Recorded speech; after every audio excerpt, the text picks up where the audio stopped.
Okay, we're here. It's BFS Live episode 78. We're a threesome today, but Kyle's not here yet. Blaze is here. Kyle will be here in a minute. He's running late. Classic Kyle. Yeah. So yeah, the mic is on the front of that. So On the good front, luck. is it good right here? Yeah, you're fine. Do I sound good? Do I sound really cool? Yeah, you're right. I'll check the levels. That's good. Yeah. Anyway. Thank you for tuning in, everyone. Episode 78. This is going to be like a recap episode.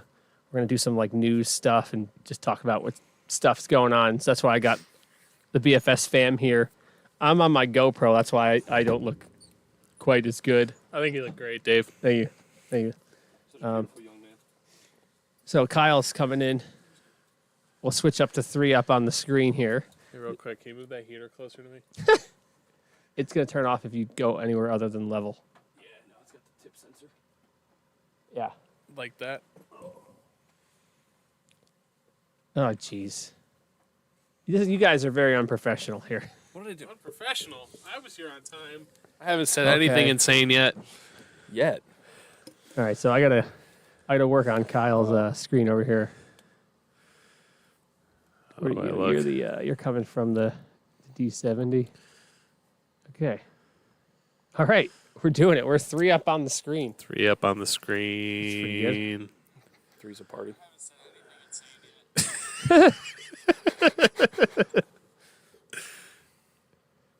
So this will be way more casual than normal. So anyway, yeah. It's March. It's not March yet. It's February. Might as well be So March, anyway- brother. Might as well be. We'll just cut it to right here later. So let's just pretend we're starting over. BFS Live episode 78. We're with the fam here. I got Kyle and Blaze. We got 3 people, 3 cameras. So this is a bit of an experiment. I hope it works out. All the levels look pretty good here, and the cameras look pretty good. So we'll just... That's good. Is this the first 3-person one? Yeah, we've never done 3. Yeah, Oh, really? never done 3. No. Wow. So... You mean you did 3, but with 2 cameras. Three people, 3 Oh, cameras. that's true. Yeah, because that was- Reanimate was here. Yeah, that was a disaster. Terrible. But we'll talk about that later. There's still time. So before we get going on anything, this is BFS Live. We talk about what action sports have done for you, what you do for them. But this episode's going to be more of like a little recap. We're going to talk about where I was a year ago versus now. We're going to talk about all the guests I've had on the show. And we're going to talk about Wrench Fest, which is coming up in a month. So the news this week is we got 3 more sponsors signed up for Wrench Fest. Moto Option, actually 4 more. Moto Option, they're mostly sponsoring the kid balance bike thing. So we're gonna actually put up a banner here, and they might like sponsor the big bike jump. We might like repaint the bike jump with their logo and whatnot. But we're in Gotta talks. keep the yeah dude on there. Yeah, we're in talks of that. Spray paint over, pull it off. Iron Smoke Whiskey or Iron Smoke Distillery, they signed on as a sponsor. Actually, Tommy, the owner, he had reached out to me, and he wanted to help, which is like really sick because it's not often people call you and they're like, "Hey, can I help you?" So he's going to give me. They did a collaboration with the Bouncing Souls, the band, the Bouncing Souls, I guess. I don't know them. Yeah, it's an Are they old punk good? band, and so he's going to give you that so we can put it as a raffle. So that's going to be cool. Sounds like a very Tommy thing to do. Crudco is a sponsor, so that's cool. Our boy Aaron. Aaron is actually coming on the podcast next week, so that's also going to be exciting. Might need nothing there, man. Don't say that. And they're going to be a long donate podcast. some raffle prizes. And then lastly, Nick Parlett, plumbing skater, that was also on the podcast. His local plumbing company, Tidy Pipes, he's going to donate a $200 credit for a plumbing job at your house as a raffle gift, which is That's pretty sick. good. Yeah. Do you Yeah, still I'm want me to signing get you a gift card? Is that sponsoring it if I give you a gift card, Yeah. or is that different? Yeah. And All so right. here you Carnegie go. Sellers will also be sponsoring Wrench Fest Great. in the form of some sort of gift card. 100%. Cool. Not 100% gift card, but we will be doing that. Yeah. So first of all, how you guys been? I've had a week. Yeah, Kyle, you just got your CDL, right? I did. Very That's exciting. exciting. What does that stand for? I could think of a lot of sick Yeah. acronyms that what it could What stand does for. CDL Commercial stand for, driver's Kyle? license? Commercial driver's Okay. license. Oh, that's pretty cool. Yeah. Did you have to parallel park a semi truck? Yeah. And I failed doing it twice. But the third time you got it? Third time I got it. Third time's a charm. They made me parallel to the driver's side of the vehicle. You did a switch parallel? Switch parallel, dude. When cool. would you ever... I've done it a bunch. Have you really? In my car, yeah. Not in a semi, because I don't have a CDL. Yeah. But I've switched parallel a bunch of times. It's weird. It's like a 44-foot truck and trailer. In a row? Yeah, all in a row. That's cool. No, it was a pain. It was difficult. I got my permit for that back in October. The company that I work for trained me for the last 4 months and then kind of pushed me to like, hey, you should go get your license. We'll pay you like a ton of money if you go get your license. So That's really cool. I went and I did that, and now I make more money and I work less days in the week, which is cool. You know, everyone wants more money and more freedom. So I achieved it. It's cool. It's pretty awesome. Great. How you been, Blaze? Great. Yeah. I was recently bested in a totally fair and unbiased cooking competition on Sunday. Ah, dude, they got you? They got me because I'm.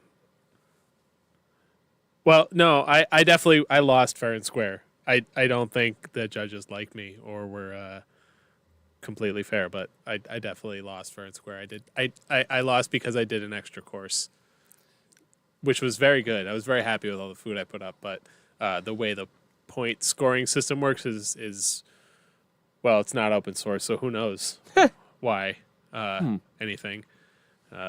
As the organizer said, it really depends, which is not a statistic you want on a scoring system in a contest that goes across many different scoring systems.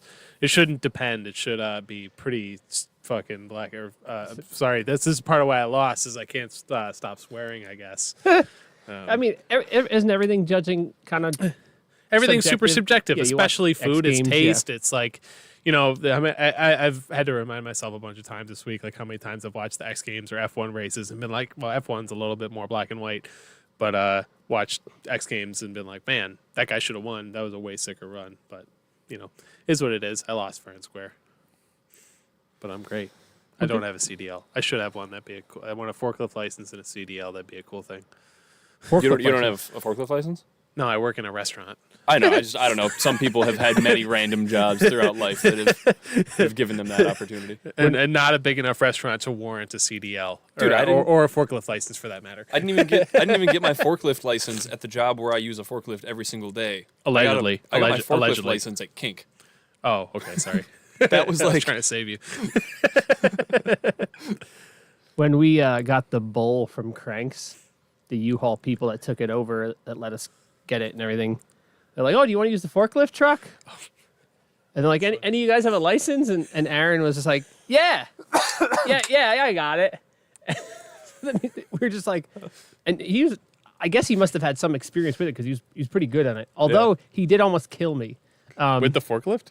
Yeah, so the backside of the bowl where it's the 8-foot vert ones, they were too big to fit in the box truck. So we had to cut them in half.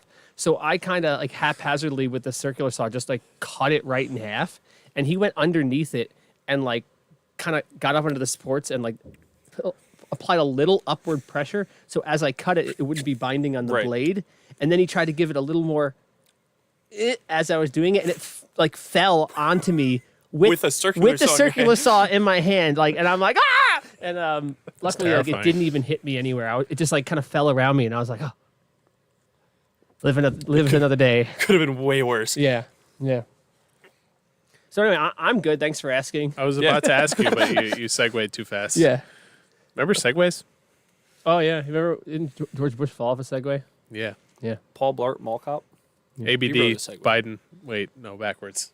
Yeah, Biden ABD, but it was a bike. Yep. True. All right, so let's dive into today's stuff because somehow we're already 10 minutes in. So a year ago, I put out that video. You know, I did a podcast. I think it was episode 67 or something. And then I cut out a reel and was like, hey, how can we say BFS? And a lot of people thought I meant I was actually closing. But the video was more like, hey, if these trends don't change, I could close, right? Right. I had a nice bump in that month because of that.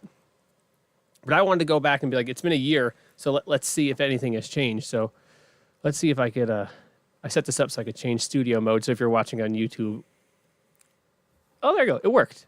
So if you're on YouTube now, we're the three of us, and I have this graph on that's cool. on the screen, and it's a pretty telling graph. And if you're not on YouTube and you're listening, basically you're looking at my sales, right? And my first year was good. I dropped a bit. I was up in 2019, up in 2020, up in 2021, and then I just plummeted. And for 2022, 2023, and 2024, I have been completely flat. I've been down about $1,000 each year, which is nothing, because I'm doing about $200,000 in sales. But prior to this, if you look at this chart, my average numbers were about $250,000 in sales a year, and that is not the case anymore. So I didn't really think about what exactly I'm going to say about this, but nothing has changed. And there's about a dozen things I've done since COVID that if I had not done these things, I would already be gone. And that would have been like both the PPP loans. I got 3 grants from Monroe County, the fast forward grants. I got like the EIDL. I got the supplemental EIDL. Starting the bike shop, doing the bike share job on the side. Right.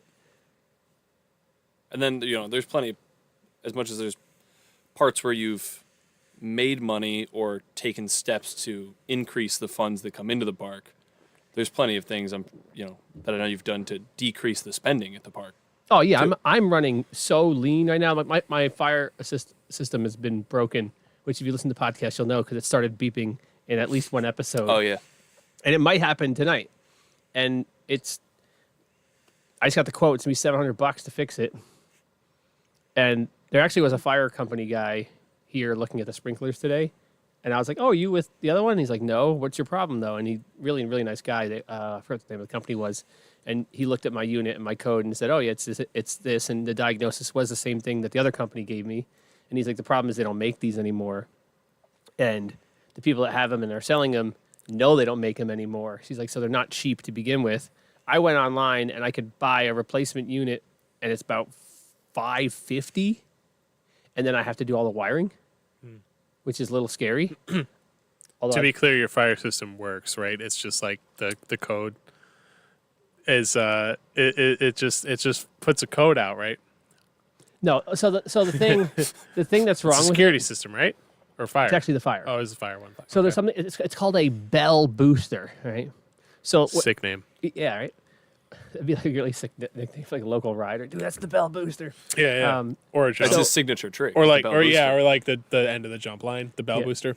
Yeah. So for the fire alarm or the security alarm, the amount of power it needs to run the strobe lights and the blaringly loud alarm is not enough power that's in like the normal whatever 6-volt unit or I don't know what it is.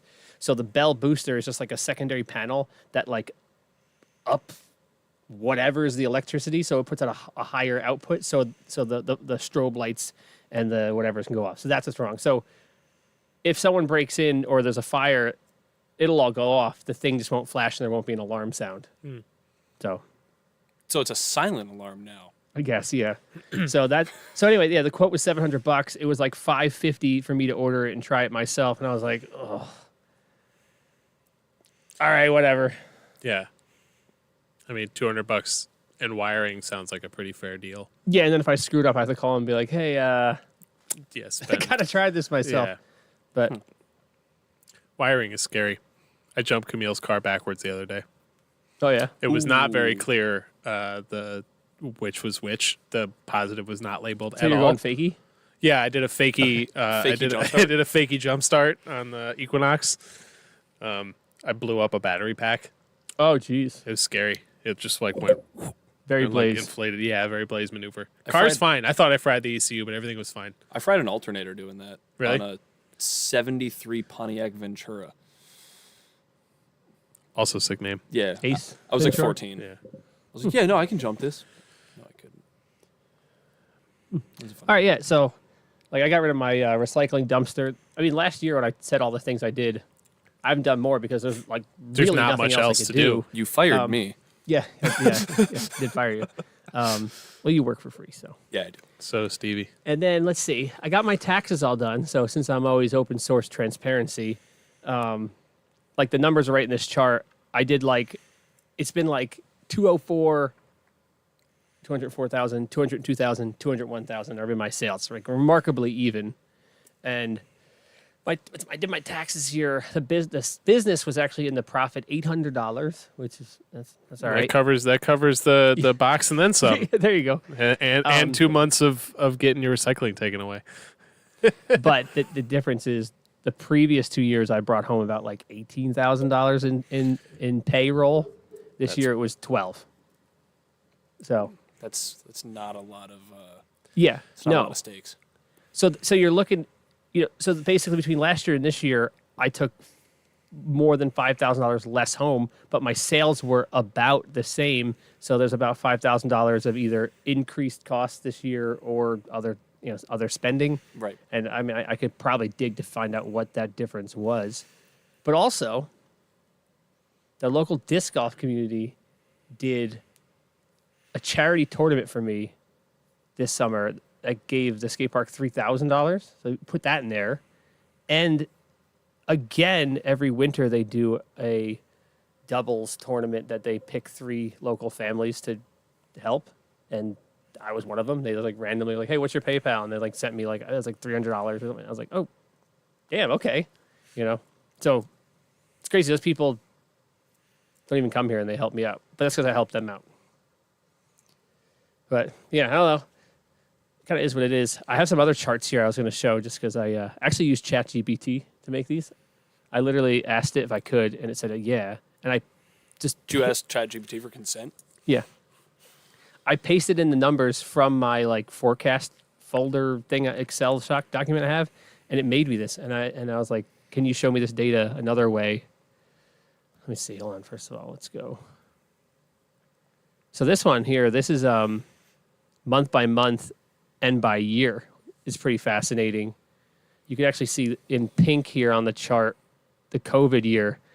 Basically March just dived, and then April closed because I was closed for March, April, May. And then I came back up, and you can see I had the best summer I ever had during COVID. And then, that was crazy. You compare that to now. Is each color a different year? Yeah. I can barely see this. Yeah, sorry. No, that's okay. Oh, I see. It's an interesting way to visualize the data. And what's really pretty interesting is ChatGPT showed me a bunch of other graphs too. We'll get to these ones later.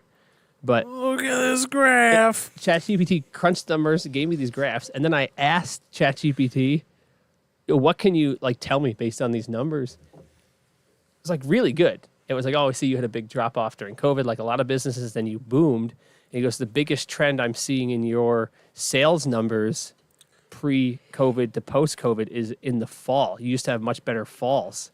And then since ChatGPT remembers the conversations you have with it, so it knows I do content and it knows I do a podcast. It was like, hey, you should try to use your podcast to promote back to school programs, or it's pretty crazy how good the AI is. But you can see this clearly in the chart. The blue, the light blue, and the green in October are just like way down compared to where they used to be. But a lot of the other stuff are like, you see this kind of even distribution because it ebbs and flows. But yeah, the September, October, I'm kind of just getting hammered down. That is kind of crazy to see the, like, what would you call it? The uncanny valley of the summer of your business. Yeah. Where it's just consistently down. I mean, Yeah, that's what, it's when my dad and I, or when my dad and Tony had the park, it was like, oh, we just account for not having any business. Well, yeah. You could see, if you're looking at the chart, on the this is the x-axis, you have 10,000, 20,000, 30,000, 40,000. And so anything below that first line means I made less money in sales than my rent, Oof. And there's only been 2 times for May I made enough money to pay rent. And June, the COVID year is an anomaly. But yeah, I'm basically underwater May, June, July, August, September, and almost October this year. It's crazy. Which I'd also like to point out, like I'm sure you've stressed this plenty of times, but people hear the phrase like, oh, made, like you said it earlier, you made, $250,000 this year in sales. $250,000 is nothing as compared to how expensive it is to actually run this place. Because when you take rent and It's parking and everything, $120,000 in rent. right? So I feel like people hear the phrase like $250,000 and like that's a lot of money, but they're not taking into account all the other aspects of why that number is not. I mean, really quick, 120 grand in rent. You're probably looking at close to $20,000 in insurance over the course of the year. I'm paying over $1,000 a month for electricity, so it's $12,000 in electricity. I get billed for gas like way back, so my November, December bill I just got was $1,700. So like I could expect to pay, $7,000, $8,000 in gas over the course of the year. That's for the heat, right? Yeah. So RG needs a scam. So real Scam quickly, monopoly. that $250,000. Well, it's not even a $250,000. I'm only making 200,000 now. Right. So And the math that you just did, all the 200,000 minus. $153,700. Yeah. And that's not including any drinks, snacks, inventory on bikes or anything that, like, if they sit here and they don't sell, the money doesn't come back. Wood for ramps. $700 to fix the bell yeah. booster. Yeah. So all that stuff. People don't understand how much it takes to run any sort of small business. I mean, it's the same Yeah. thing when you go to a restaurant. You're like, why is this salad Stevie's in the $15? chat. He wants to know if he can come hang out. No. Is he? I don't Is he have here 4 already? cameras. Yeah. Is he he's standing outside the door? Yeah. There is not a fourth camera or a Yeah. Stevie and I can both share Fourth this chair. It's microphone. okay. Okay. So here you go. So let's look at some of the other charts just because I like charts. Look at this graph. Is that what you told ChatGPT? Yeah. What's this one? This is that's the same one we just saw. Here's one that's broken down a different way. This one's going by month. This one was cool. This is like a heat chart. You can kind of see trends. Oh, that's cool. Yeah, so That's you a good could you could visualization. see like where the summers are cooler. You could see how like in my first couple of years, the November Decembers were strong, and there's nothing even red, anymore. So it's a pretty interesting way to visualize it. This one year, like the 2020 into 2021, where I did 45,000 in December and 47,000 in November, and then 40,000 in December, January, February. That was crazy. If that was how it is now, like there would be no issues. I wouldn't do a podcast. No, I'm kidding. I would. Podcast is sick. This is another interesting one. This is cumulative revenue of growth over time for each year. So you could see like rises, falls, and then spikes up again at the year. And you can see the COVID one where you just flatlines for a while. It's a pretty interesting visualization. Yeah. Sorry for the podcast listeners. It's probably pretty boring, but we're done with that section now anyway. It's expensive to run the skate park. Yeah. That's End- pretty much end the of day. synopsis. Yeah. So I guess to wrap that thing up in a nice little neat package, grab us on Patreon. Support me at any level. $5 a month goes far. The nice thing about the Patreon is it acts like a savings account to some degree. Every month your payment goes through and it just kind of sits there, and I can withdraw that money when I so choose. Right. So like all the in the winter months right now, that money's just kind of banking, and I won't pull it out until the summer when I really, really need it, which is great for me. Right. Those are the things that are the difference between night and day these days. The bike shop stuff, the bike share job, which it looks like is going to work out with the other company, and it looks like I'll be doubling my pay. And let's look at that potentially is going to be a $20,000 contract, which is huge. The Patreon right now is at $1,500 a month. So over the course of the year, that's where It's a month's rent. To the really. Patreon Yeah. too, if you get it, you are getting bonuses. You're getting stuff on the side for being a subscriber, correct? At certain tiers. Well, yeah, because at $25 a month you get a free day pass, so it basically pays for itself. At Yeah. $50 a month you get 2 free day passes, which pays for itself. I mailed out stickers and magnets. The magnets are sick. I don't know how they work, but they're sick. I mailed that out to whoever, because when you sign up for Patreon, some people give me their address and some don't. So the ones that I had, I sent it to. That's Stevie, isn't it? No way. Is it Oh, Stevie? it's Todd. Hey. I'm shocked it's not Stevie. I love you, Stevie. Yeah. Dude, I love Stevie. Stevie's awesome. So Stevie came into my house and made burgers the other night. It was great. yeah. So just like I said in that video, the best thing you can do to help the skate park is to come ride. Yeah.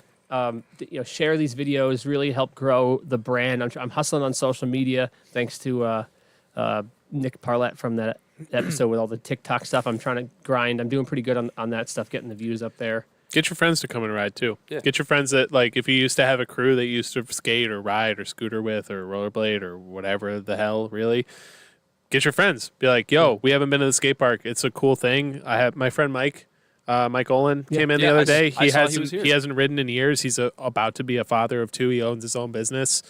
Is the absolute best dude, and he rides now. What's your excuse? Bring your friends out. Go have fun. So say hypothetically you like to ride bikes with your friends. Yeah, ride like bikes this with would be a friends. great place to do that. Really. Yeah. This is a great place to ride bikes with your friends. We Yeah. just Infamous, really. It's it's an infamous place to ride bikes with your friends. So I've heard.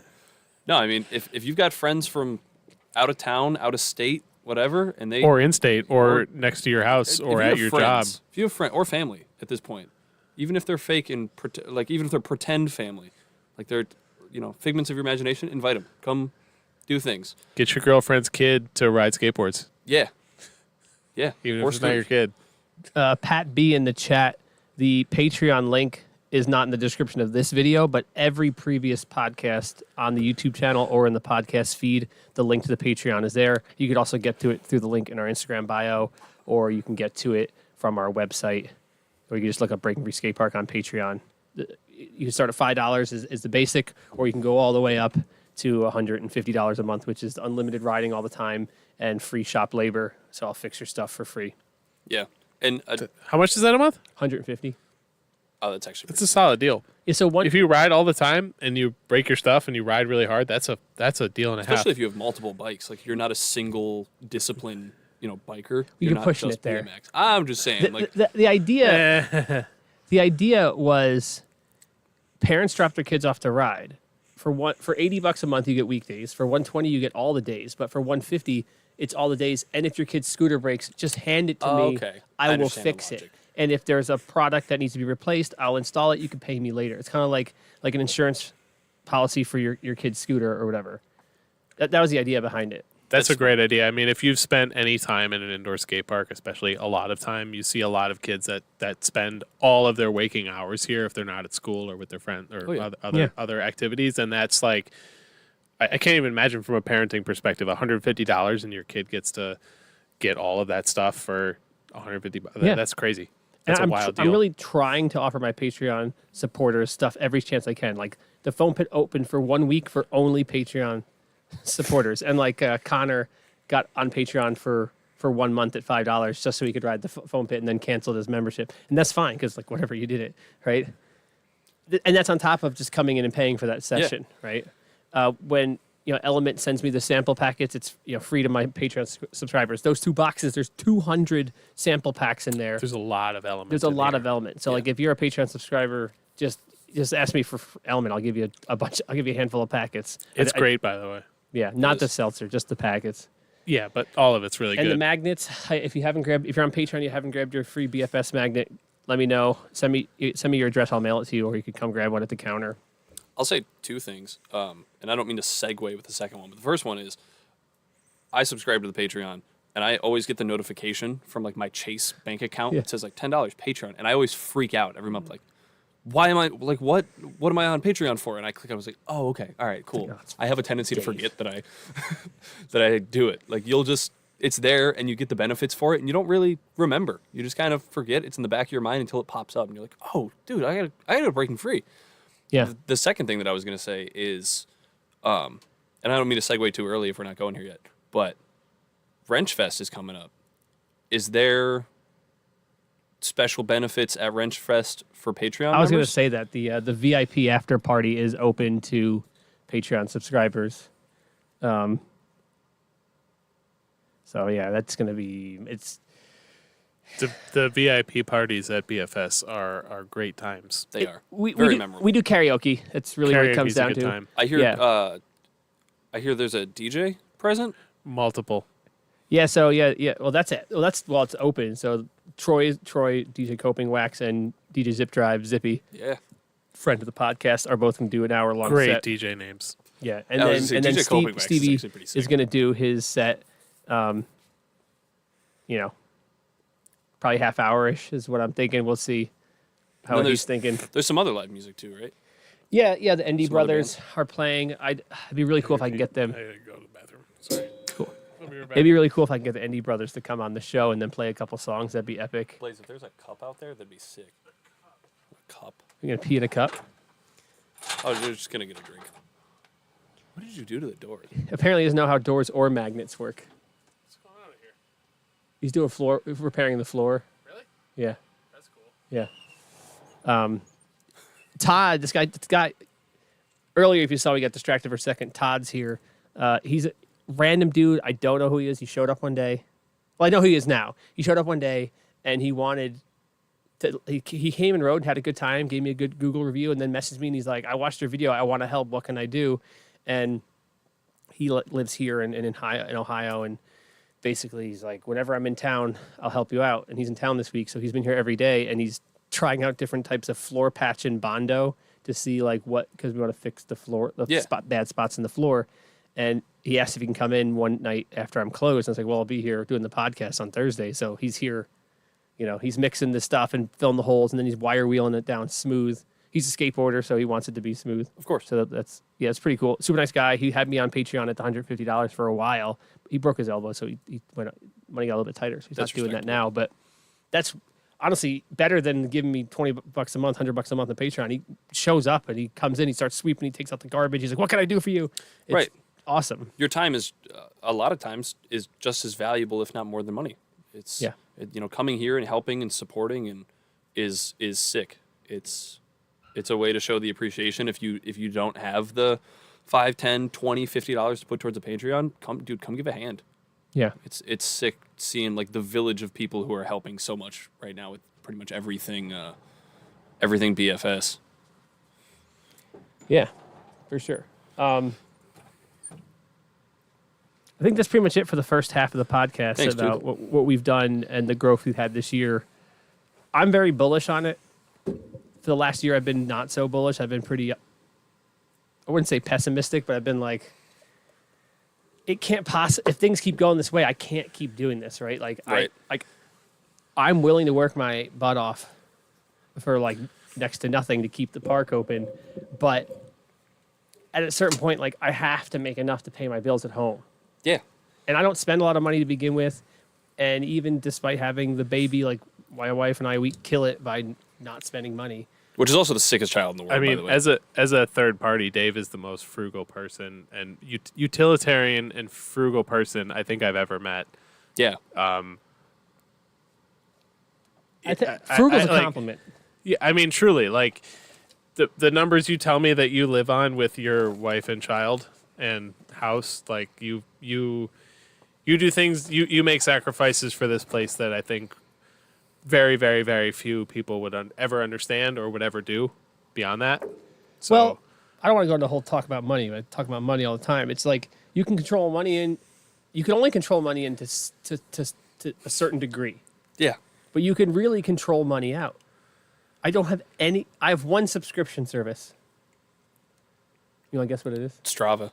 It's not OnlyFans.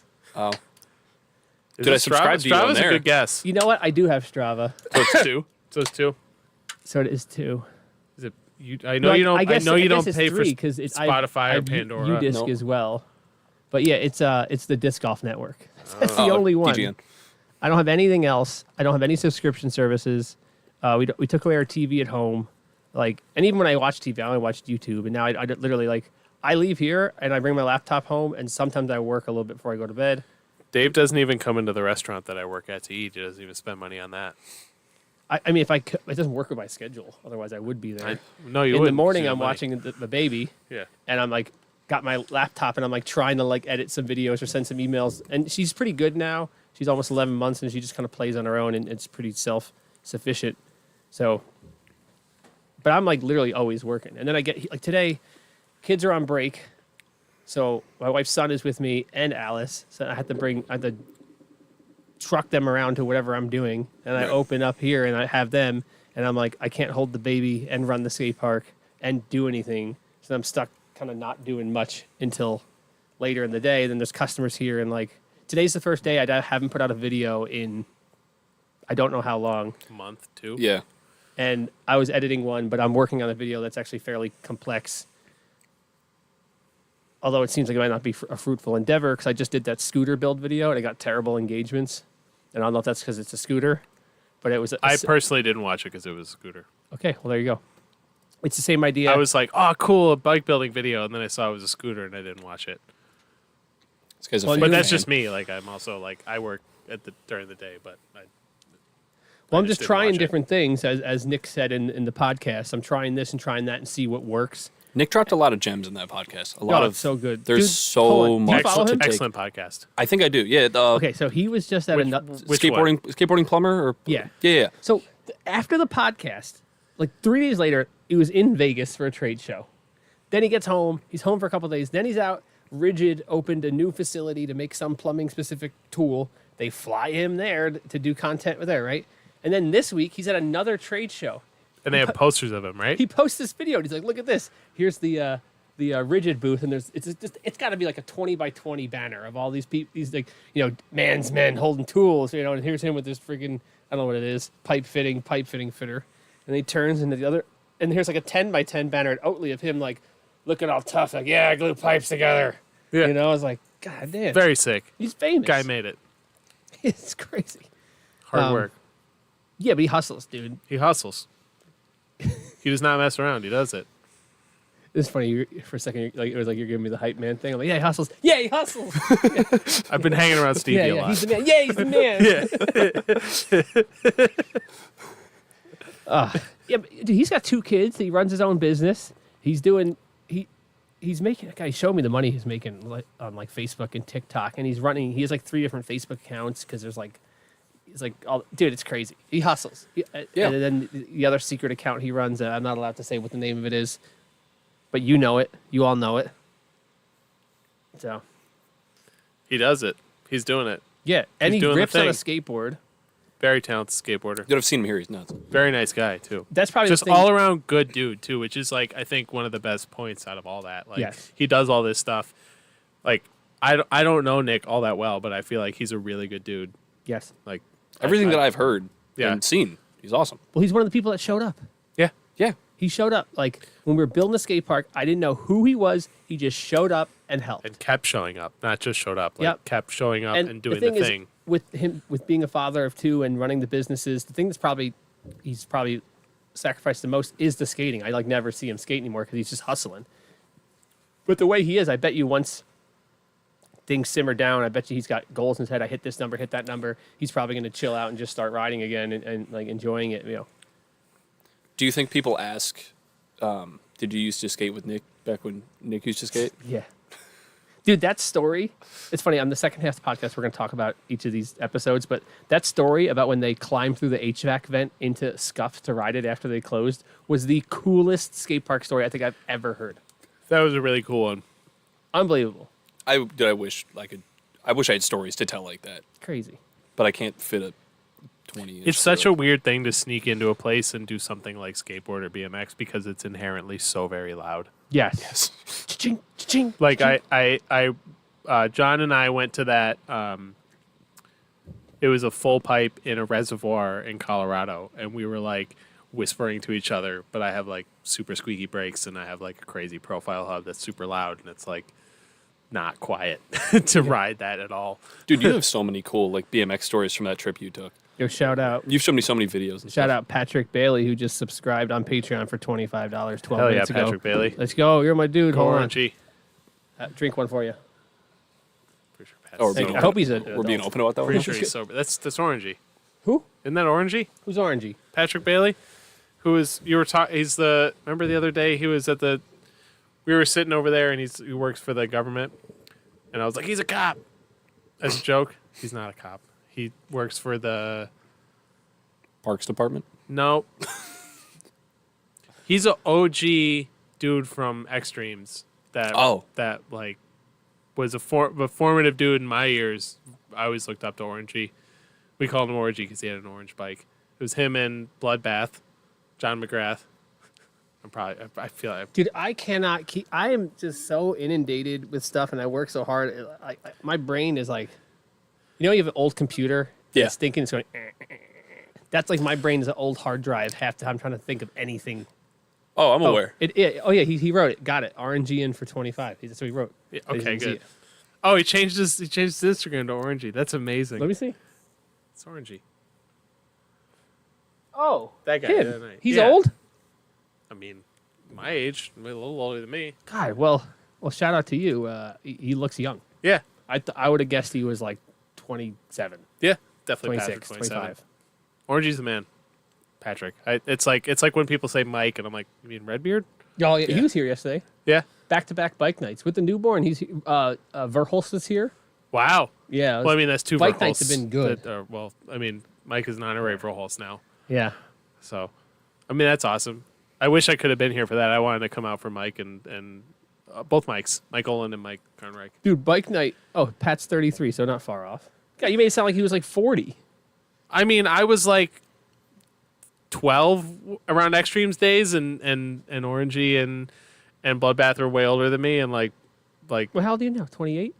30. So he's 3 years older than you? Yeah, but I thought he was. I thought he was like. I thought he might as well have been like 100 years old when I mean, was when you're Extremes. 12, anybody who's 6 inches taller than you is 12, he was 45. 15. Yeah. This old guy. That's actually hilarious. I had no idea how old Patrick was. I thought he was 17 when I was that age. It's amazing. Oh, my God.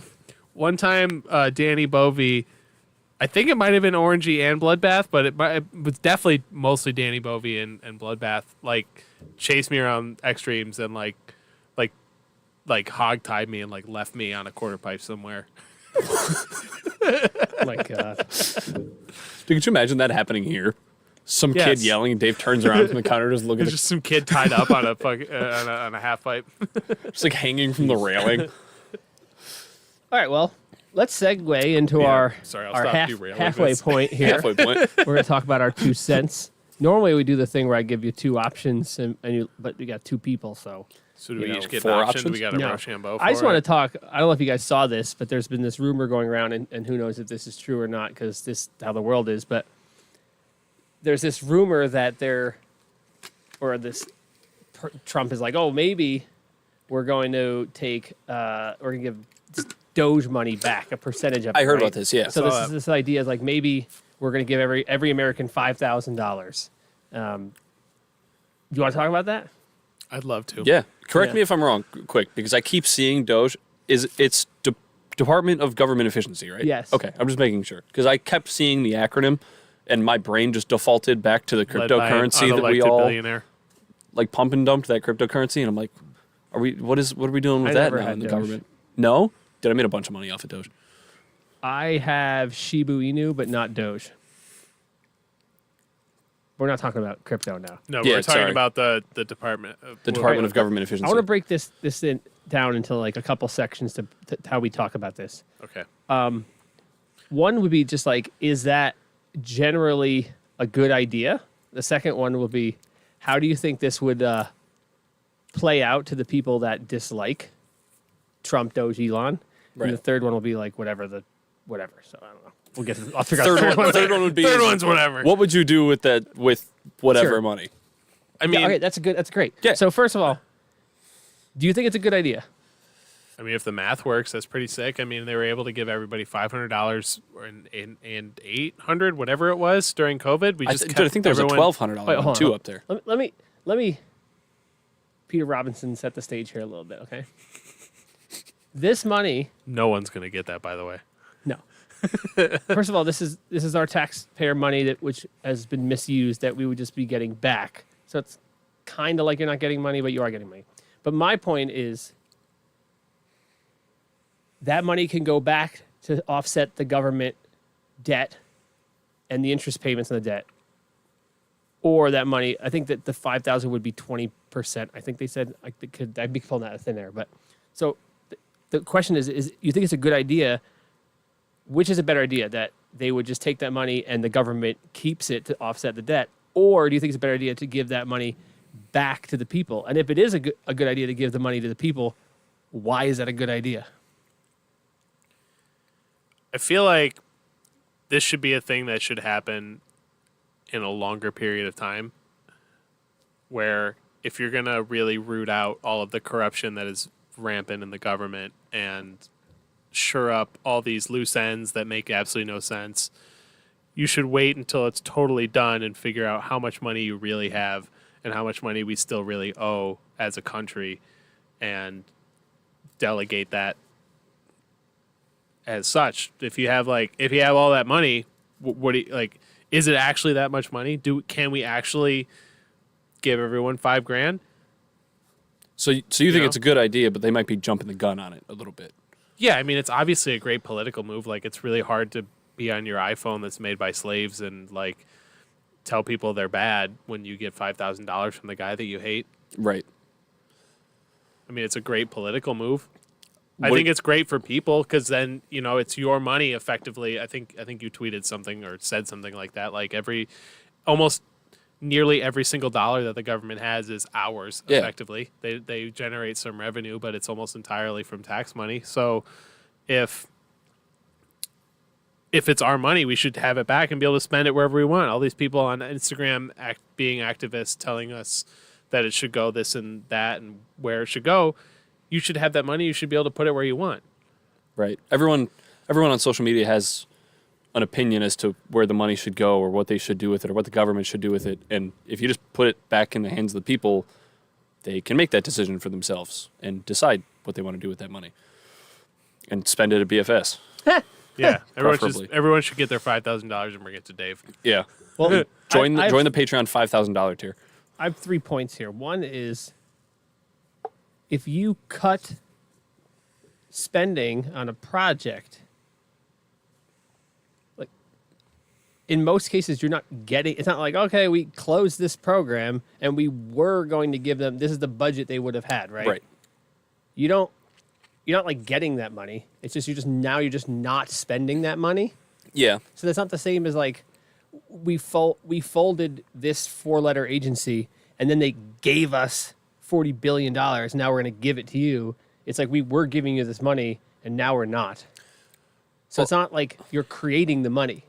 Well, I think we're just not spending the money. I think it's one of those things like in something that might be more digestible is if you hired someone, say you, hypothetically, this it's not true, but say you hired someone to come build you a ramp and they were like, hey, it's going to cost $5,000. And you go, okay, here's the $5,000. If it turns out it only costs them $3,200 after materials and labor, they're not giving you $1,800 back. No. They're pocketing $5,000. They're not going to tell you they saved the money. It cost $5,000. That was the agreement. The money's in their pocket. It's a wash. I did a house. I do delivery and pickup for bikes. Yeah. And I picked up a bike last week for a customer, quoted them, fixed the bike, and I brought it back. And this is, I do what you just said. Maybe this is a problem for me not charging enough money, but like when I got the bike here, it really didn't need the full in-depth tune-up. So I actually charged them $40 instead of $60. Right. But I also had it needed a brake cable, so like it was a little bit of an offset. So like when I dropped it off, I was like, hey, I charged you $20 less because it was whatever. Yeah. And it's like, so I do what you said no one does. Right, but maybe that's why we're in this situation. There's that $50,000 a year. I'm just giving it away. Just giving it away, dude. You're handing it away. Yeah.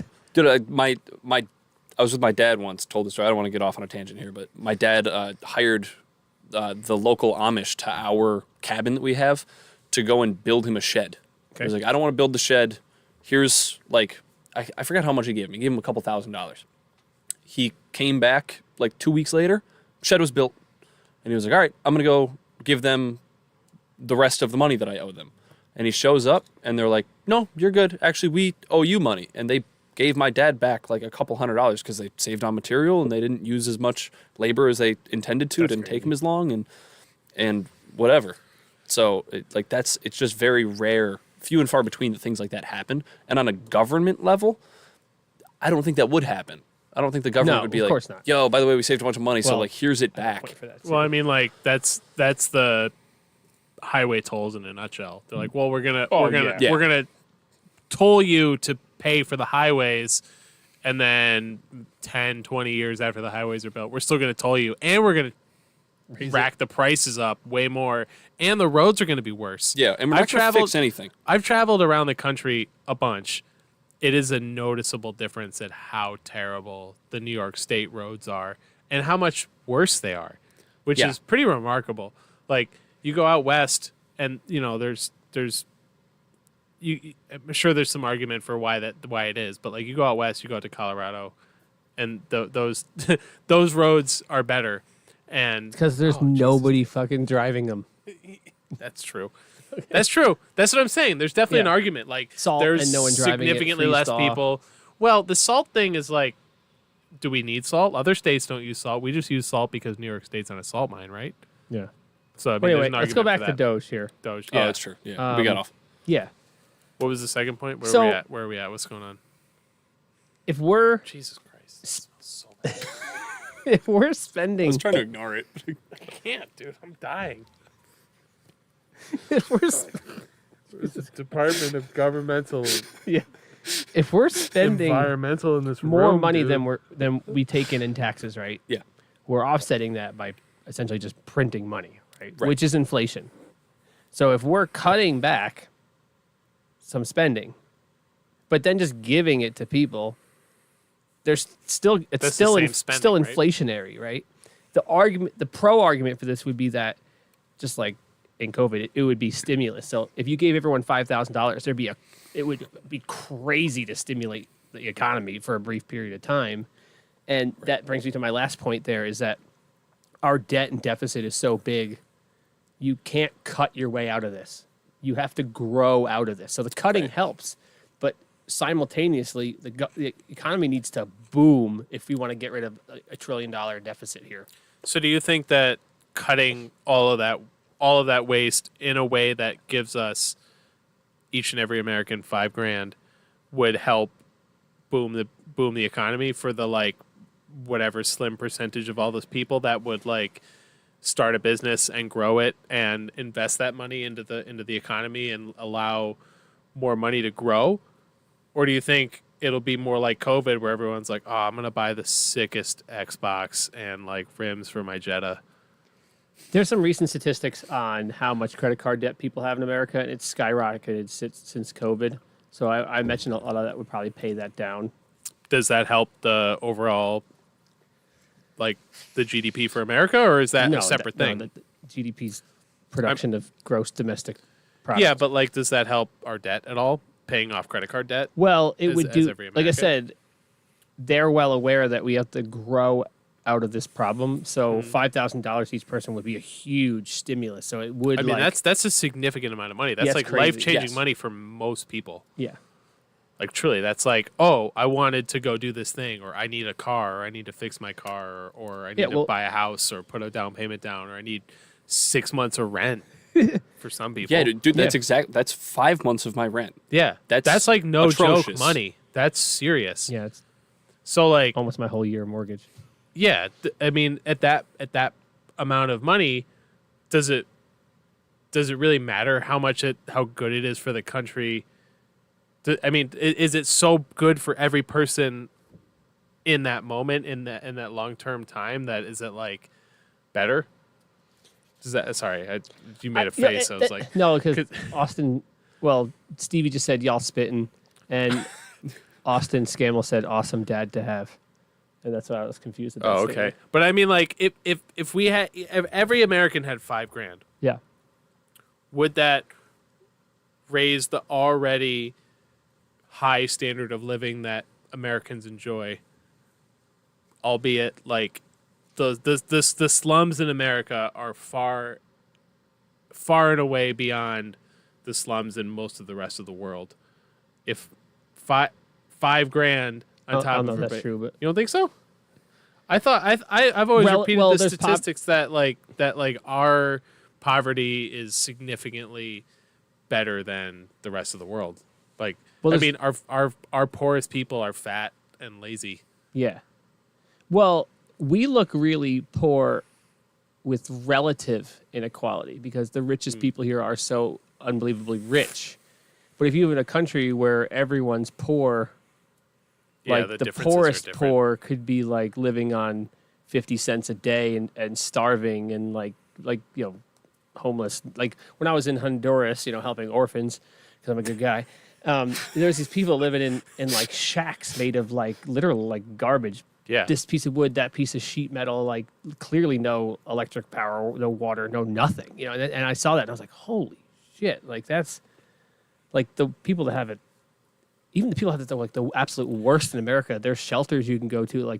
There's so much for you here, even if you have nothing. That's what I mean. Yeah. Like even our like poorest of poorest, I would argue that a lot of, I mean, from what I understand, a lot of housing situations like that require some of those housing situations require you to be clean or Yes. not do drugs, and a lot of people choose the drugs or whatever they're doing over a safe housing situation.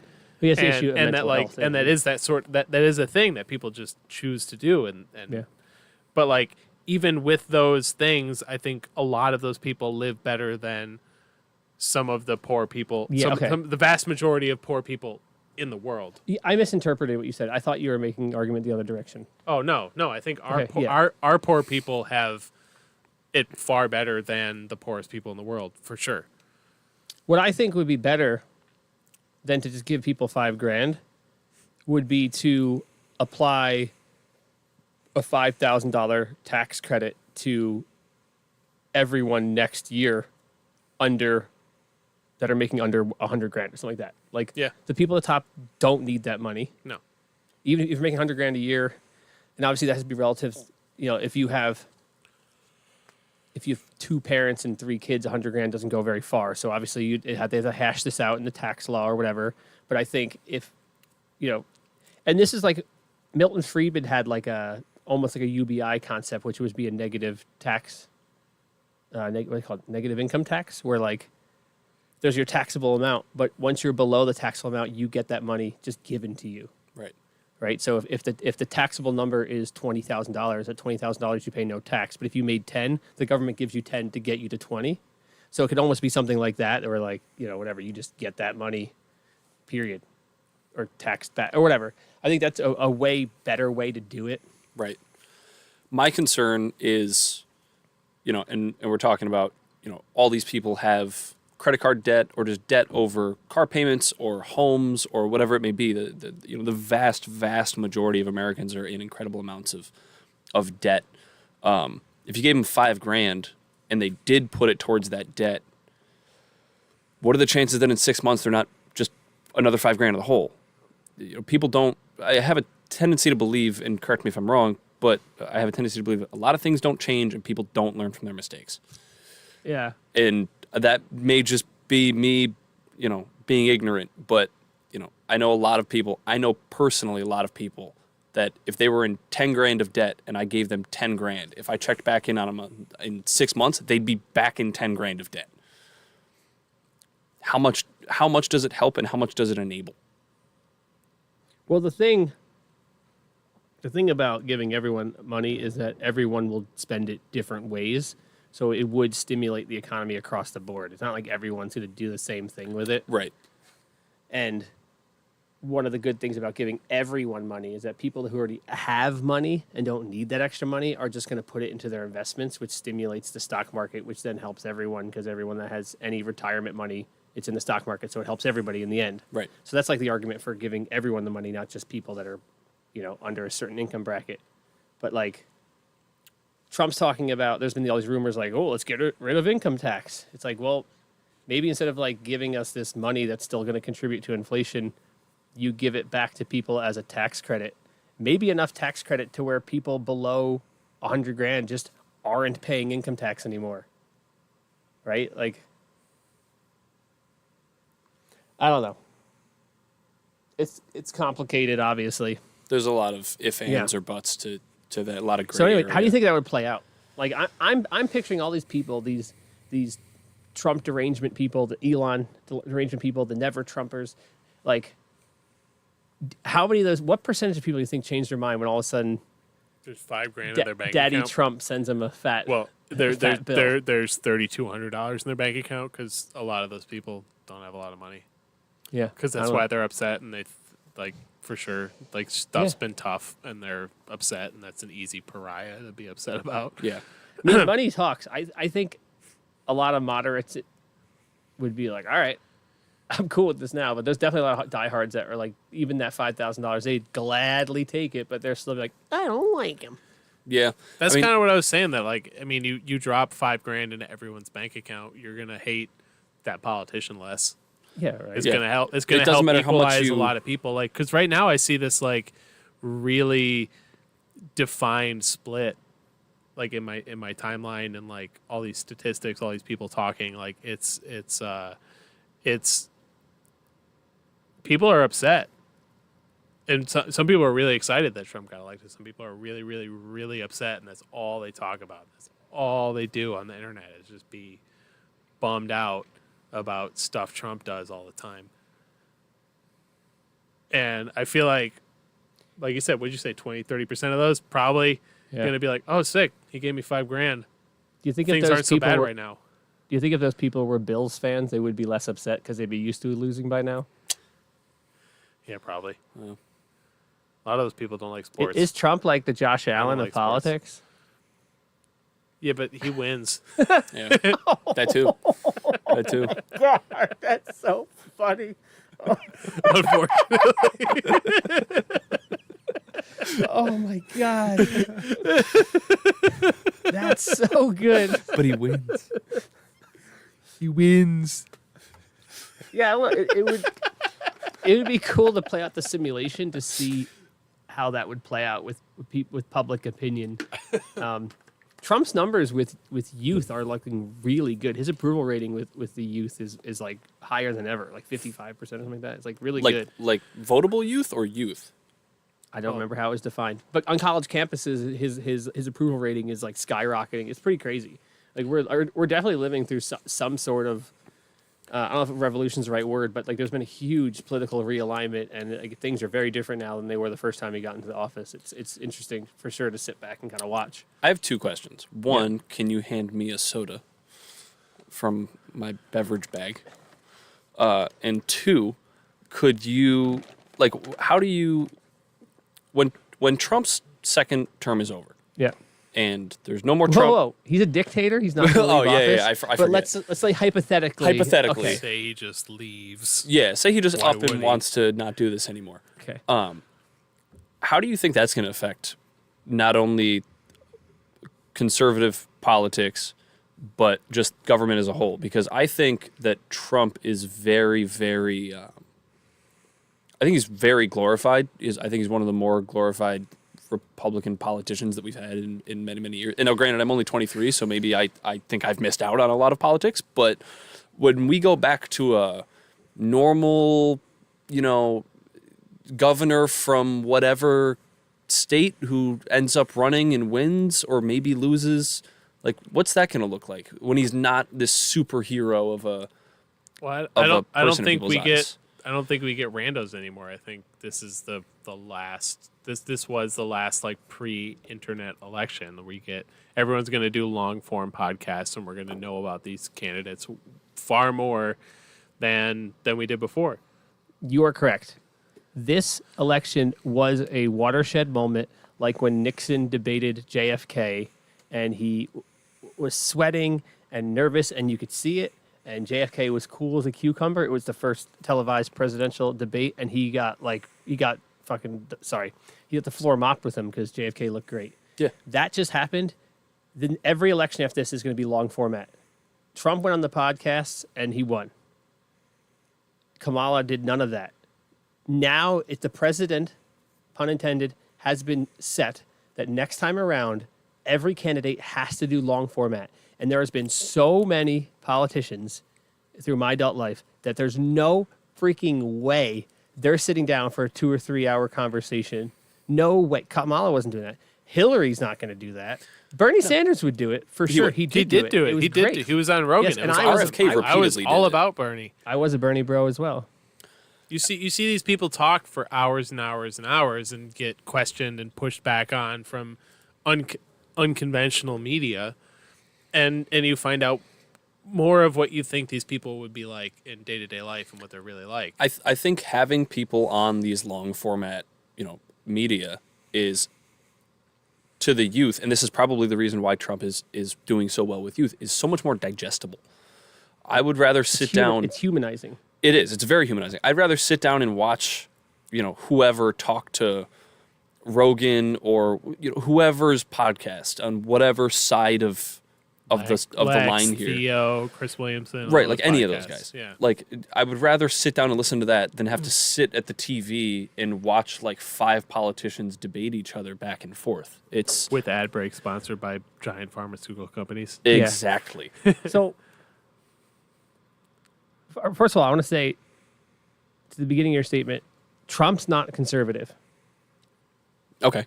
He's not a Christian conservative. He's not. He's That's true. not really a fiscally conservative. He's really not even not small c or big C conservative. So He was a Democrat Yeah. right up until he ran as a Republican. a lot of the old school like Reagan Republicans, conservatives, they are like really torn on that guy because it's like, oh, he's in and some of his ideas are good, but his personality is anything but conservative. Right. Okay.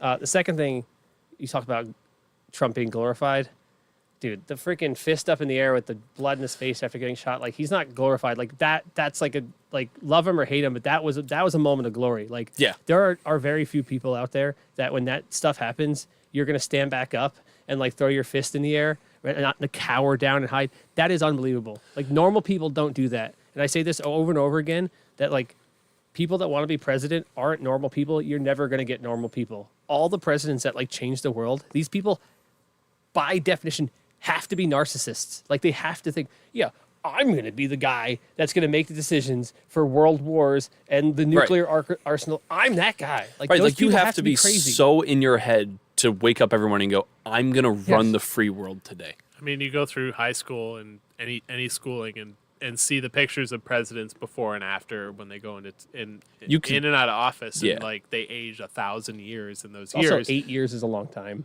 Yeah, but also like you see that you're like, I'm gonna be that guy. I'm gonna like take 15 years off my lifespan and Yeah. stress the hell out of myself and do Get some shot at. absolutely insane stuff and be the most like wanted person in the world, effectively. Yeah. Like, that's insane. That's crazy Yes. people behavior. No rational person. There it is. You get the I alarm. go get it. I finally got that guy to shut up. This guy's over here talking about But radical your radical point, like, politics. I don't think we're gonna go back. Break Like, the door. like I said, we won't have a normal election after this. You're gonna have to do long format. So I don't think we're gonna go back to the way it was. When Trump first got elected, I have a friend who works in DC. Steve, I love you, but I'm about to talk shit on you. He sent some message in our group chat about how like he was just like he couldn't believe what happened. He was so distraught. I thought I knew America, saying stuff like that, and it wasn't surprising to me at all. Like I work at the skate park. I work with middle class families. I talk to people, and at the end of the day, like someone like Obama or Hillary or Trump, they're all narcissistic people. They think they're the guy. They think they're the one that has all the answers, right? But they've had this. Especially Obama, he had this eloquency. He was good at talking. He was Yes. good at words. He won Grammys for his performances given speeches, right? And I don't think that lands with everyday people. And dealing with everyday people, there's a sentiment that people in Washington and these politicians, they just like look down on normal people. Oh, they're just normal people, right? That's like the vibe people get from that, right? And I tried to convey this to my buddy, and he totally didn't get it. He was like, "Oh, don't give me this salt of the earth stuff. Like it's just people are this or that." I'm like, "No, like you're in DC. You went to good schools. You came from a rich family. Like you don't understand that most people, when they see someone like Trump, they're like, "Oh, he lies. He's full of shit. He can't admit when he's wrong."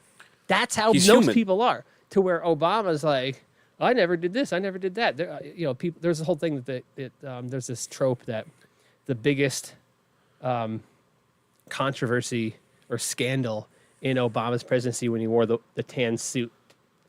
But there was a whole slew of scandals under Obama's presidency. Yeah. They just don't talk about it because the media has been in bed with the Democrats for a while now.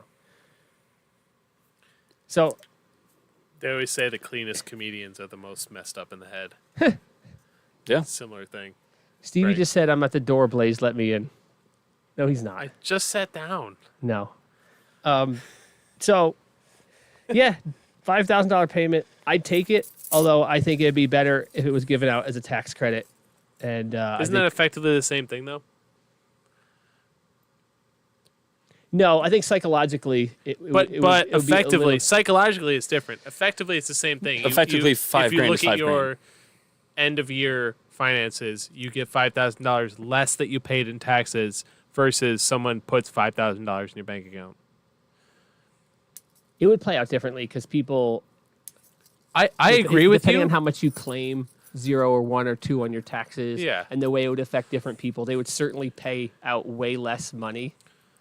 Or if you knew that you were going to get a $5,000 credit at the end of the year, you could select 0 on your payroll thing, so it takes out no taxes, so you effectively get it through the course of the year, and then you wouldn't owe. So like, there's Okay, ways that's around fair. it. So overall, the number they'd have to pay out would be different. That's fair. I don't do my own taxes, so I don't know. Yeah. Let's segue back to let's go to the third question. What's the third what question? are you doing with $5,000? Oh, what are you doing with it? Oh, me? I'm going to Crypto. subscribe to Patreon. I'm gonna subscribe to the Dave OnlyFans, Oh, where he jeez. just does bike builds all day. If I got $5,000, I would I said I would probably just put. I'd buy another broken Audi wagon. Oh my god! Did I see a Lexus outside? No. Dude, I would like to eventually own a house. So I would probably put that money into investments or mutual funds or something that would grow that money to some amount more than $5,000. And in, 4, 5, 6, 7 years, when it's actually feasible for me to start looking at a house, go back and be like, oh, cool, there's, $22,000 in this account. I can use it as a down payment. Yeah.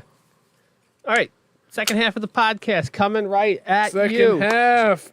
We're just going to run down the list of all the guests we had I can't. and talk about some key takeaways. And then we'll talk about some of the upcoming guests. And we'll see where this takes us. So thanks for coming along for the ride, guys. Yeehaw. So we had Jimmy Rathbun on the podcast. Excellent guest. Jimmy. That guy's got his man. own Guy from the calendar? Yeah, the guy from the calendar. there. That's him. Jimmy. So yeah, that was a good podcast because that really started to set the stage for what we talked about for the first couple episodes. Jimmy has been around for so long. He's such a good dude.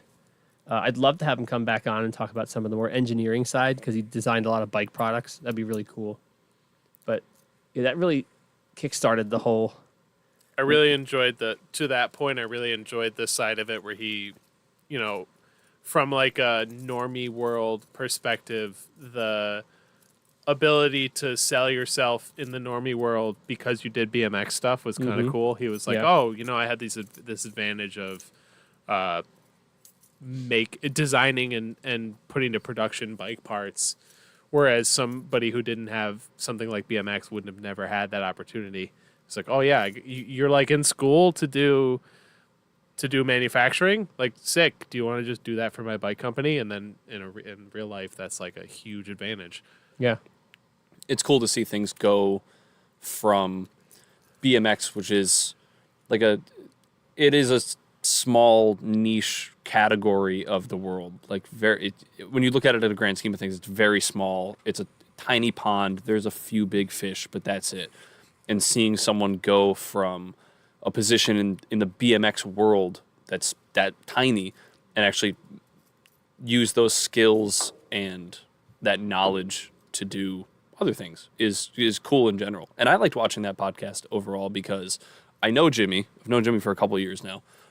And Jimmy will tell stories and you hear about him and it's oh, it's a sick story. But you sometimes there's information missing because it's a quick oh, do you remember this happened? And you got to kind of dive a little bit deeper with it. Yeah. And I've met so many other people, whether it be here or Kink or wherever, at the skate park, just you meet people who have like somewhat of a background and you hear stories about them, and then you hear Jimmy tell a story and they're included in it, you can kind of start tying things together. Okay, yeah. And it's like, oh, that's this person, and like it's just cool to learn about the culture in other people's eyes. Sick. So have Jimmy back on or don't? Dude, have Jimmy back on. I love Jimmy. We're gonna have Jimmy back on.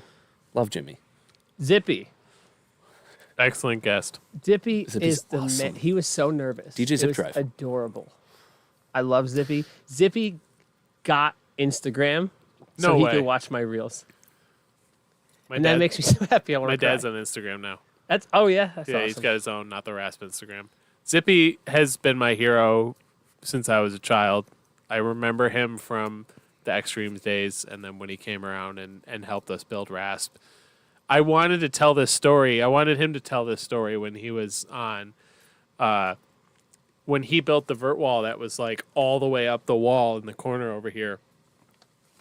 I didn't see this firsthand, but my dad said that when he was sheeting the vert wall, he climbed up there, drill on his belt, sheet of plywood in his hand, climbed 20 feet up the wall, slapped that piece of masonite or 3/4 on, or sorry, probably not 3/4, 1/2 inch on the wall, drilled it in No. by himself. It was 3/4. I took that shit apart. That was 3/4. That was 3/4. Taking that shit down was terrifying. He built that himself, from what I understand. At the very least, the masonite part. And on the top of the wall, He wrote, he told that story. I thought that was great. He said, if you can read this, you're too high. And then at one point while he was building that, he was up there, sheet of masonite in hand, on the ladder all the way up there. And he goes, oh my God, I'm stuck. I'm falling off. Ah! And he made everybody look over. And he was fine. He's the best. He also had a saying, I'm gonna butcher it. He had it written down. I think it was on that weird. There was like a weird piece of wood covering up some sort of access point in the hallway in the front door. It said like, "Don't miss your plane while you're on the dock waiting for your train." okay. Yeah, some zippy stuff like that. Okay. It was. I gotta ask my dad. He'll know it. That's an Otis Redding song. Yeah, but it was like don't miss your plane while you're standing on the dock waiting for your train. Okay. Or something like that. That was the old Zippy saying that I thought was really great. Got to use that.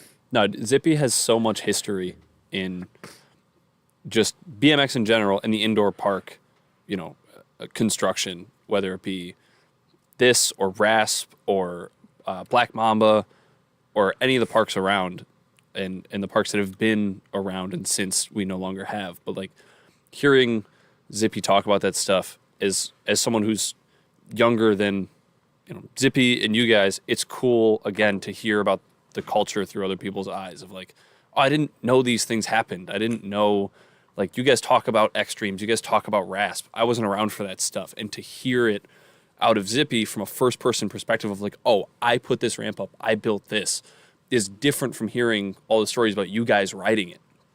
To hear about the construction of it all, knowing like this guy held a fundamental part in creating what you guys still strive to do and strive to be. Like I watch you build ramps and do stuff here. I'm like, dude, that's so sick. Like I wish I had this level of competency when it comes to building things or when I'm just saying. Easy with the C word. But still, like, you do a lot of stuff and I'm like, I wish I could do that. That's sick. Listen, and then you hear stories like you're that. entrepreneurial, okay? And a lot of people that are entrepreneurial hate the term. I'm not entrepreneurial. I hate that word. But Troy told me one time that all an entrepreneur is, all that really means is that you're willing to see something that needs to be done and go, F it. Sure. I'll try that. I could do that, and that's it. And like you're doing that. You do that. And that's all I did is I was like there's a dad here today and we're talking. He's like, you built this? I was like, I certainly tried to. It's like I didn't use power tools really before I built the skate park. I experienced with hand tools, but very little with power tools. Yeah.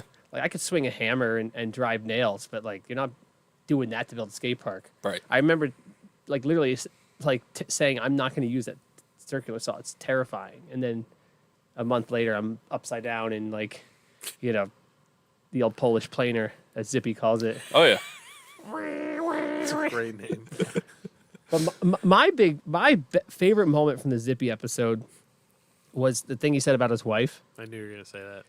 Because like he is like It's such a wonderful, Amazing. wonderful, wholesome story, and just kind of encompasses Zippy as a person with that one story.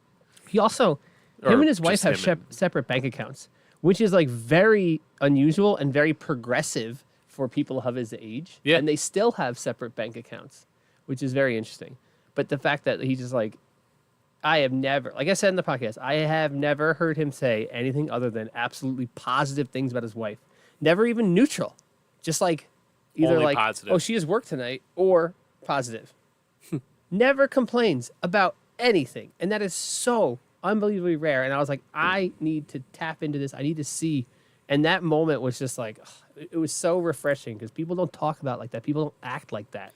Yeah, there's always small things about people that you can pick up on. Just be like, I wish I could be more like that. I wish I could see the positive that way, to that extent. And that's awesome and incredibly admirable. That man has a really strong sense of duty and responsibility, and he owns it. Yeah. Like I said, like he's one of those few people that I was just like, here's the key in the code, like I'll meet you there, like whatever. Like I didn't even think about it. I was like it's Zippy. There's not a chance in hell he would ever do anything. And if someone showed up while he was here, I know like he has the best, my best interests in mind. Period. Flat out. Full stop. Yes. He's the man. Zippy's awesome. Sick. 100%. Nick Parlett. We talked about Parlett a little bit. Plumbing Little bit. skater. Absolutely great guy. Yeah. I Nick's cool. like I said, I don't know him as well as I wish I did. I like that dude a lot. Everything he does is really awesome. Every time I've seen him, he's been awesome, and I think he breaks the paradigm of the OG lifer skateboarder that is salty and not cool to someone who isn't an OG lifer skateboarder. I mean, he's got a kink bike and he rollerbladed too, so he did a little all of it. Yeah, but he's also that. You know what I mean? Yeah. I think that's why he breaks He's that willing paradigm. to. Yeah. Yeah, he's willing to do all that stuff. Yeah. And he's the man. Shout out Blake. He was in some of our old Instagram videos or YouTube videos. Sorry. Blake was the man. I think Nick's whole episode is cool because once again, like Blaze, I've seen him around the park, and I didn't even know who he was until I went and I watched the video. I was like, oh no, I have seen the dude at the park. That guy shreds. And then I learned a ton about him. You know, the social media aspect of things. There's things from that episode that I took for like my, you know, like you said, entrepreneurial side of things. Of like, oh Yep. dude, I could use that. Yep. I got to tap into that. And then to hear about like everything that he's done social media wise, and then all the like, you know, his business stuff, like his actual entrepreneurial side of having a business. Mm-hmm. There's so many. That is a gold mine of an episode to tap into and actually like not just listen to and be entertained and like learn about skateboarding or BMX or like the culture of what, you know, we're all into, but also like actual real life, take this and run with it information. That's a good episode. And he's pulling for me, dude. He's like, he's texting me all the time, being like, dude, you're killing it. Like, you're doing all the right stuff. Lean into this, blah, blah, blah. Like, just like. That's a good dude to have in your corner. Yeah. Well, I'll tell you a funny story about Nick Parlett. He used to live right next to Salvatore's on Main. He was it was the firehouse, the first house, and he was the second house, right? Yeah. Right there. And he was on vacation once, and we got hammered with a snowstorm. And I don't know if he posted something on Facebook, like asking if there's someone he could like pay to go like shovel out his driveway, so when they get home and late at night, it was a late flight, they wouldn't just be like, Yeah. whatever. Screwed. And I was like, okay, whatever. I just went there. I didn't tell him. I just went there and just like shoveled out his driveway. I like just did a good job, because if I do anything, I do a good job. Yeah. And then I just never said anything. And it was like, and he figured it out, because he said his neighbor told him what kind of truck it was, so he had like narrowed it down. And eventually he was like, "That was you, wasn't it?" You know. But I was like, I wasn't even going to tell him I did it. You know. Yeah. And those things. You know, I'm sure he doesn't forget that. You know. No. Because he had a little kid coming back from vacation or whatever. And we didn't really know each other that well, like not on that level. I was like, well, whatever. We don't do it. Like, That's what you do. That's a real Dave thing to be like, Yes. yeah, I live down the street. I can have a. That's what you do I for can people, have a man. Space Kitty, adult pop, and then go probably, definitely. and go over and shovel some snow for 5 minutes. Whatever, who cares? Probably more Yeah. than 5 minutes, but whatever. Yeah, I mean, directly, not to like, pat myself in the back. The house directly behind my house, TJ, he's a disabled veteran, and I get home from work and I shovel out my shit and I trudge to the parking lot and I shovel out his stuff because and I make sure I let my wife's son know, like, no, I shoveled out TJ's house. Like, why? Like, because he's a disabled veteran It's what we do. who lives alone. Like, someone needs to do that. Yeah. So I do it, and maybe one day I'm, disabled and someone maybe will take care of me. Whatever. It's important stuff. Community is very important. It's the thing Yes. that I think we've all lost. Like, someone comes and knocks on your door, you're like, oh my God, who's about to break into my house? Whereas a few years ago, it'd be like, oh, it's probably my neighbor. Maybe not a few A years cup of ago. sugar, Yeah. for your churro donut. Yeah. There was someone I saw some social media post that was like, so few people get like murdered in breaking and entering these days, or like whatever. And the response to it was, that's because people of like my generation, your guys' generation, don't just answer the door to strangers. It's like, oh, it might be my neighbor. Their first question is, who the hell is at my door right now? Yeah. It's uncommon for people to just come knock on the door unannounced. And that's a social media thing too. That's like, I'll text you if I'm at your house. Yeah. Usually I don't just come knock on the door. I fell asleep on your couch one time on the front porch, and Dara walked outside and was like, what the hell is going on out here? All right, moving along. We had the train wreck episode. I had Greg and Garrett on from Reanimate, and it was before I had this mixer for multiple mics, and it was just a train wreck. So I learned a lot in the equipment side of things, and I like the production probably a lot better now. Oh, Miami Cuban guy in the chat. He said, "How are you guys?" Great. I'm great too. I thought there were some good takeaways from that. I thought those guys were really cool. Yeah, I told them, I'm like, well, let's just like talk about whatever for a bit, and I'll have you back on. So I'm actually booked fully out for March right now. Wow. On the Nice. podcast, so I might get them back in April. Yeah. I mean, I think in this really secular or anti-religion world, it's easy to write off someone who's in like a religious skate group. I feel like people really like to tear that stuff down, and I thought hearing them talk about that and their religion versus what they do was a really cool like middle ground. They're a lot more personable than I think a lot of these anti-religion people would think. Yeah, I thought that was really interesting. and I wanted that episode to just be about their organization, to promote what they're doing, and I wanted to set the stage to bring them back, because I love talking about religion and God and stuff, and I think there's some like really, really good stuff in there. Yeah. But again, I'll have them on to talk about Reanimate, and they are sponsoring the mini skate jam at Wrench Fest. So shout out Reanimate. That'll be sick. Did Can't wait. you watch any of that? It was pretty bad. I watched the majority of it. Yeah. I think that was one of those, like, it was happening and I was at home Yeah. making food. I was also at home making food, and it was very hard to hear, but I turned up the volume as loud as I could, and I tried. Yeah. Yeah, I don't know. It's all better now because I have this mixer, so I'm like, I have levels for all three of us, and then it's one in, so I'm like adjusting you guys as we're going. But also when I cut out I take this out, and I edit the audio before I upload it to podcast feed, so the Right. podcast audio is going to be way more equalized. Gotcha. And the same thing when I do the clips, that I optimize the audio as well. But the live, part of doing a live show is it's going to kind of be how it's going to be. And maybe one day I can afford to have a producer, but for right now, I'm doing all of it at once. So Yeah. Montana Ricky. Ricky! Oh my God, that podcast, dude. Ricky's a passionate dude. My buddy Rich listened to it, and he was like, "This dude's a trip."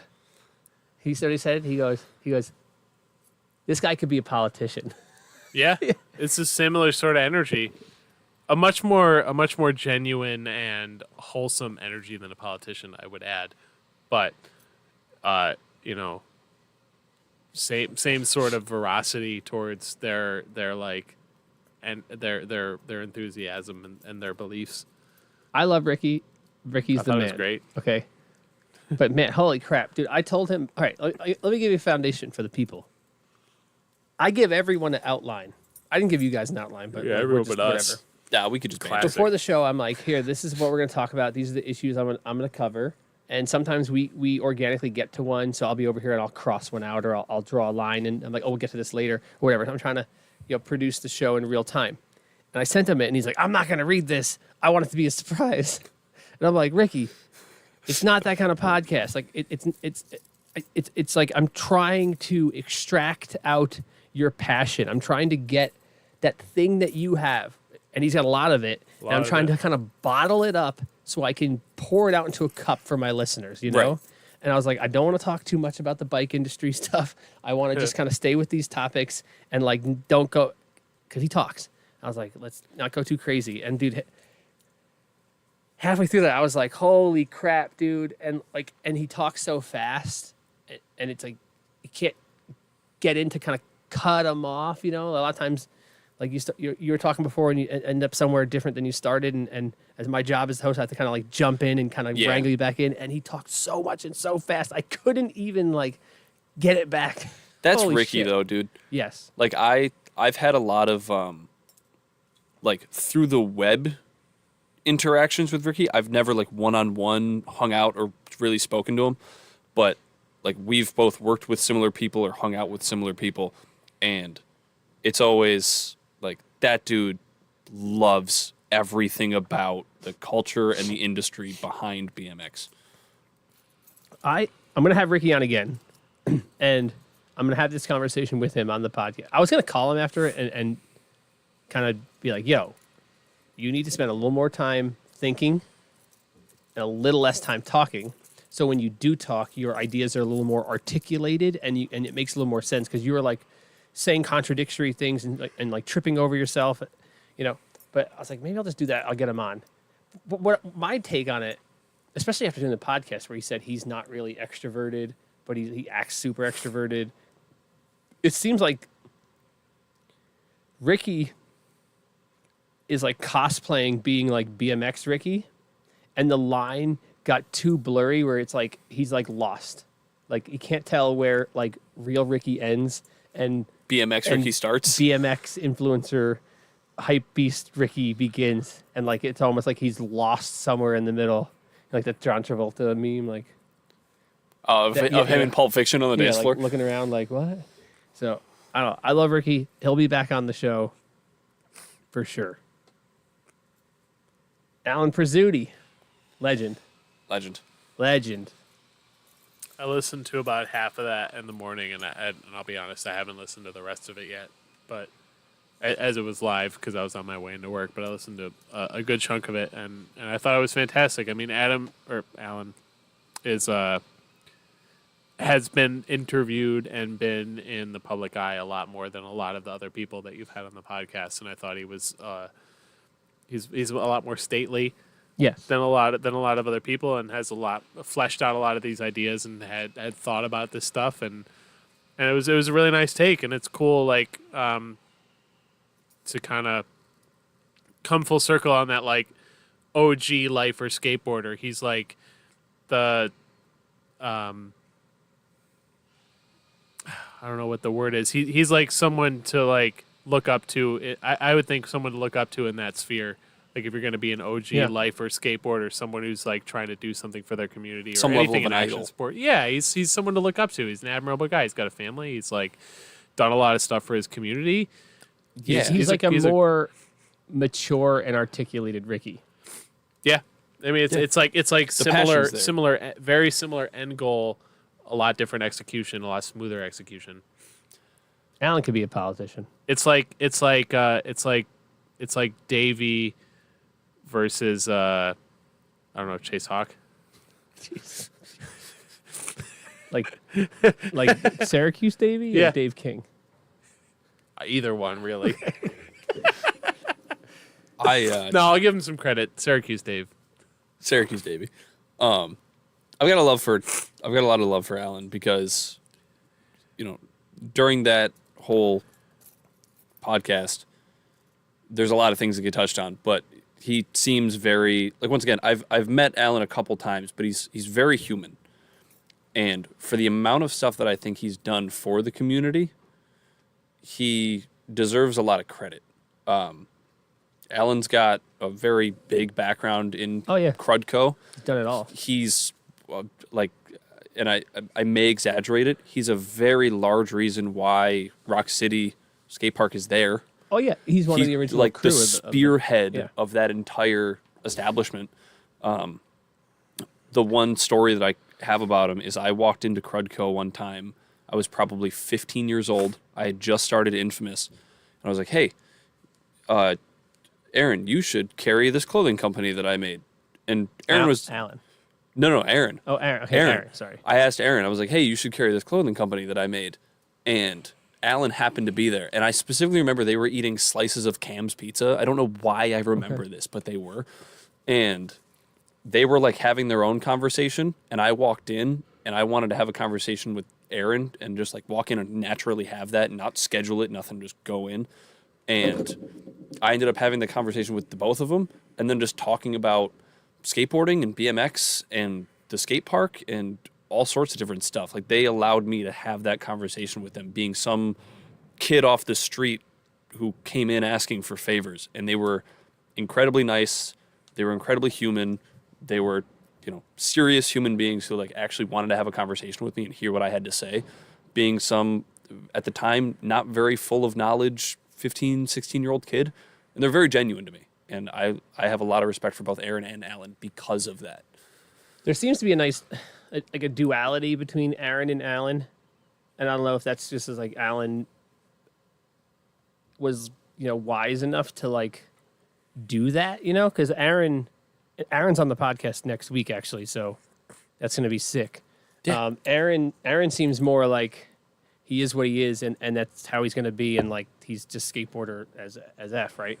And then Alan seems like he's like, okay, well, he's gonna be that guy, so I'm gonna kind of mold to be a little more of this guy, right? And it seems like their chemistry has probably played a pretty pretty large role in why they ended up being as successful as they were. Yeah, you guys got into that pretty good. It was like they were very good cop, bad cop. Yeah, and like they were able to play off of each other and like ride both of those lines, being very different people and running a similar business or running the same business rather. That's great. I can't wait to have him on the podcast next week. That'll be great. Crudco's been open for 30 years. Did you see the billboard that they had up for a while? That's sick. Yeah, I think someone paid for that. That's pretty awesome. It's just crazy. There are very, very few skate shops that have lasted 30 years. I tried to look into it, and it's such a niche thing. It's really hard. But did you ask ChatGPT? I did. Okay. I didn't look into it. I asked AI. The last couple times I've come in here, he's been sitting on the computer in the booth on ChatGPT. Oh, I love ChatGPT. Well, I use DeepSeek a little bit too. And Grok.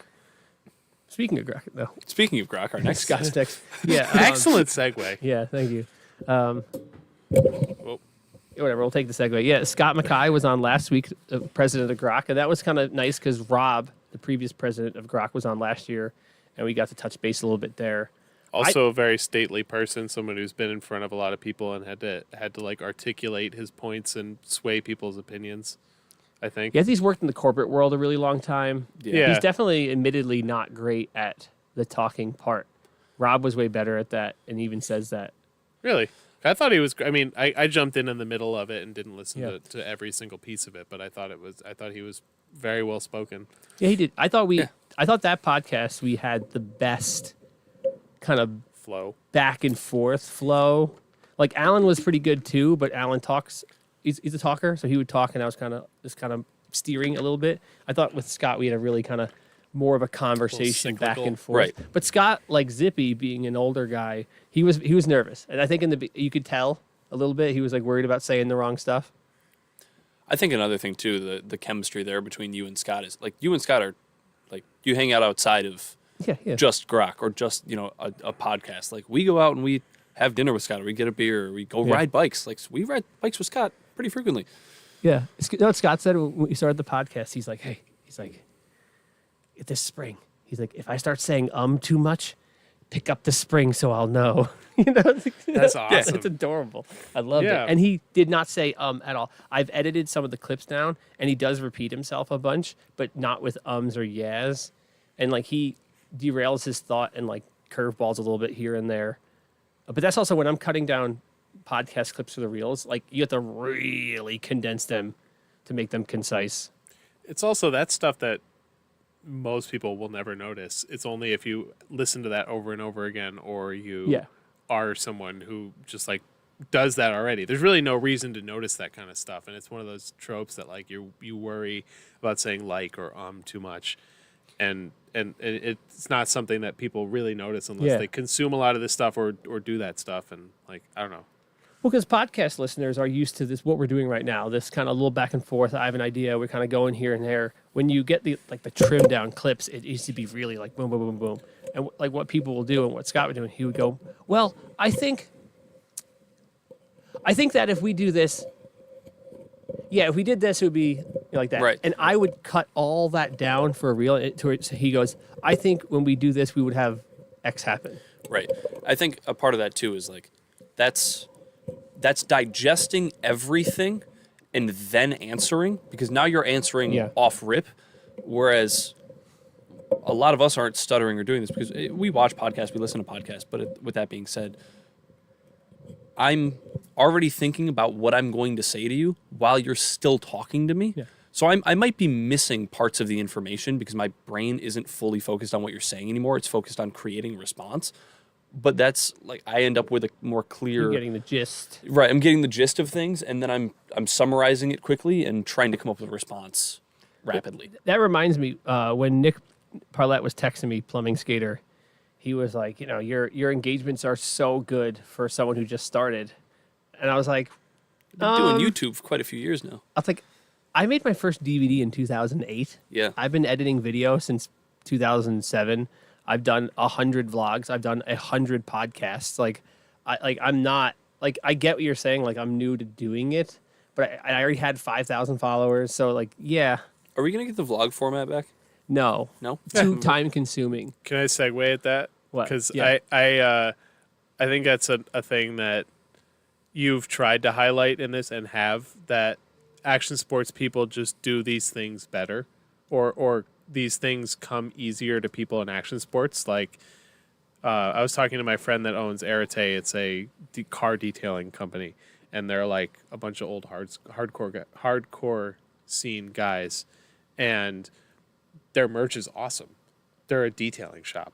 They have no reason to have a really cool shirt, but like, if you're in a counterculture like BMX or hardcore, you're going to be able to do things like that easier because you buy merch because it's got a sick logo on it for a band you really like, because they're friends with some really cool artists that do something cool.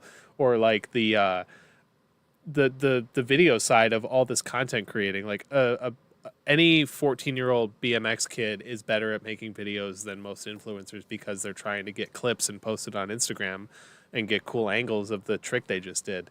Like, there's so many weird facets of action sports that help with everyday lives that I think are really, really cool. So one, yes, exactly. That's what I'm trying to extract from these conversations. I'm trying to extract out like the life lessons, the positive masculinity from it, and the passion. I do think that the BMX thing and the hardcore thing are different, but boil down to the same thing. Skateboarding, BMX people, they tend to be good at other stuff because they inherently understand there's no pain, there's no gain, that there's work, that you have to work. Like that's my new catchphrase, keep grinding. You keep doing it until you get it, right? Yeah. And you show up in the kitchen, you could start at the dishwasher, and if you keep freaking grinding, you can make your way all the way up, right? 100%. But if you are lazy, you're not. I think with the hardcore scene, it's a little bit different, but they're like reaction farming. What do you mean by that? Like in the hardcore scene, like I'm not as familiar with the hardcore scene. I just think of it as sort of a counterculture sphere, kind of like action sports. in a lot of music, you're going for this like, oh, this is good. Yeah. In hardcore, like you're trying to generate a reaction. You're trying to yeah. write a song that has a buildup that builds the energy. So when your breakdown hits, it's that much harder. Like you're trying to have like a sick pit. Like you're literally hyper focusing on extracting human emotion via your art. Yeah. So, and both what I said in BMX and what I'm saying about hardcore music is it takes a lot of effort. Yeah. So when those people understand, like, oh, like I can't just make a shirt that has my name on it. I need to make I need a shirt that when someone sees, they go, oh, dude, that's hard, right? Yeah. Like same thing. It's effort. It's passion. Yeah. I used to be in a hardcore band. Cool. What was your hardcore band called? Because you've spoken about it before. Was it Jesus Piece? Or is that something else? So Jesus and Mary Jane. the grindcore band I was in, it was cyber grindcore. There's only like, at the time, there's only 2 cyber grindcore bands like in the world. They're both in Jersey. We were Jesus Get Your Gun. Oh, it was close. The other one was Preschool Tea Party Massacre. Preschool Tea Party. Jeez. Jesus Get Your Gun is on my YouTube channel if you want to listen to it. This is a little bit of a sidebar. I saw some posts that Dara liked. It was about the different genres of rock. Yeah, she sent and it to metal me. It was mildly amusing. Oh, you didn't think it was that good? I thought it was pretty all funny. So, That's why I don't send you anything, because you don't do that. You don't like that stuff. it's like most of the stuff on Instagram, if you just like boil it down to its most simple form, you realize it's like that really isn't worth a minute of my life. There was That's like one fair, or but two you're funny busier jokes. than everybody else. That's So true, like yeah. everybody else's lives are like, yeah, that was way better than the other minute of my life that I was going to spend watching something dumber. Well, there's friends that I send like funny memes to, and there's friends that I send like kind of like messed up memes to, and then like me and Dave just send each other the most violently vulgar things. So moving along, Yeah. upcoming guests on the podcast. As I said earlier, I have Aaron from Crudco coming on next week. That's going to be sick. The week after that, I actually don't have a guest lined up, but that's the week of Wrench Fest. So I'm going to brainstorm ideas for pre-Wrench Fest. I don't know. I got to work a party that morning, but I will presumably be able to leave as soon as that's Sick. over. So I they have cleared my can schedule figure for it that out. day. The week after that, I have Sean Danick coming on the podcast. Great. And he is just like super dad. Like he is like, he does the thing. Every Tykes on Bikes, the day before he's at Ray's. And I see him on Instagram. Damn, he's at Ray's with his 2 kids and his wife.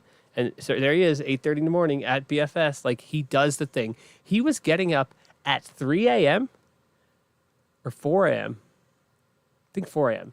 going to Pinnacle Hill with a headlamp and digging on the jumps before he go into work, because that was the only time he had to do it. Then he'd go to work, come home, do daddy stuff. Like that dude does it. Like I need to get out of him what he does. Also, he backflips everything. I've seen him backflip jet skis, bikes, skis. Like it's crazy.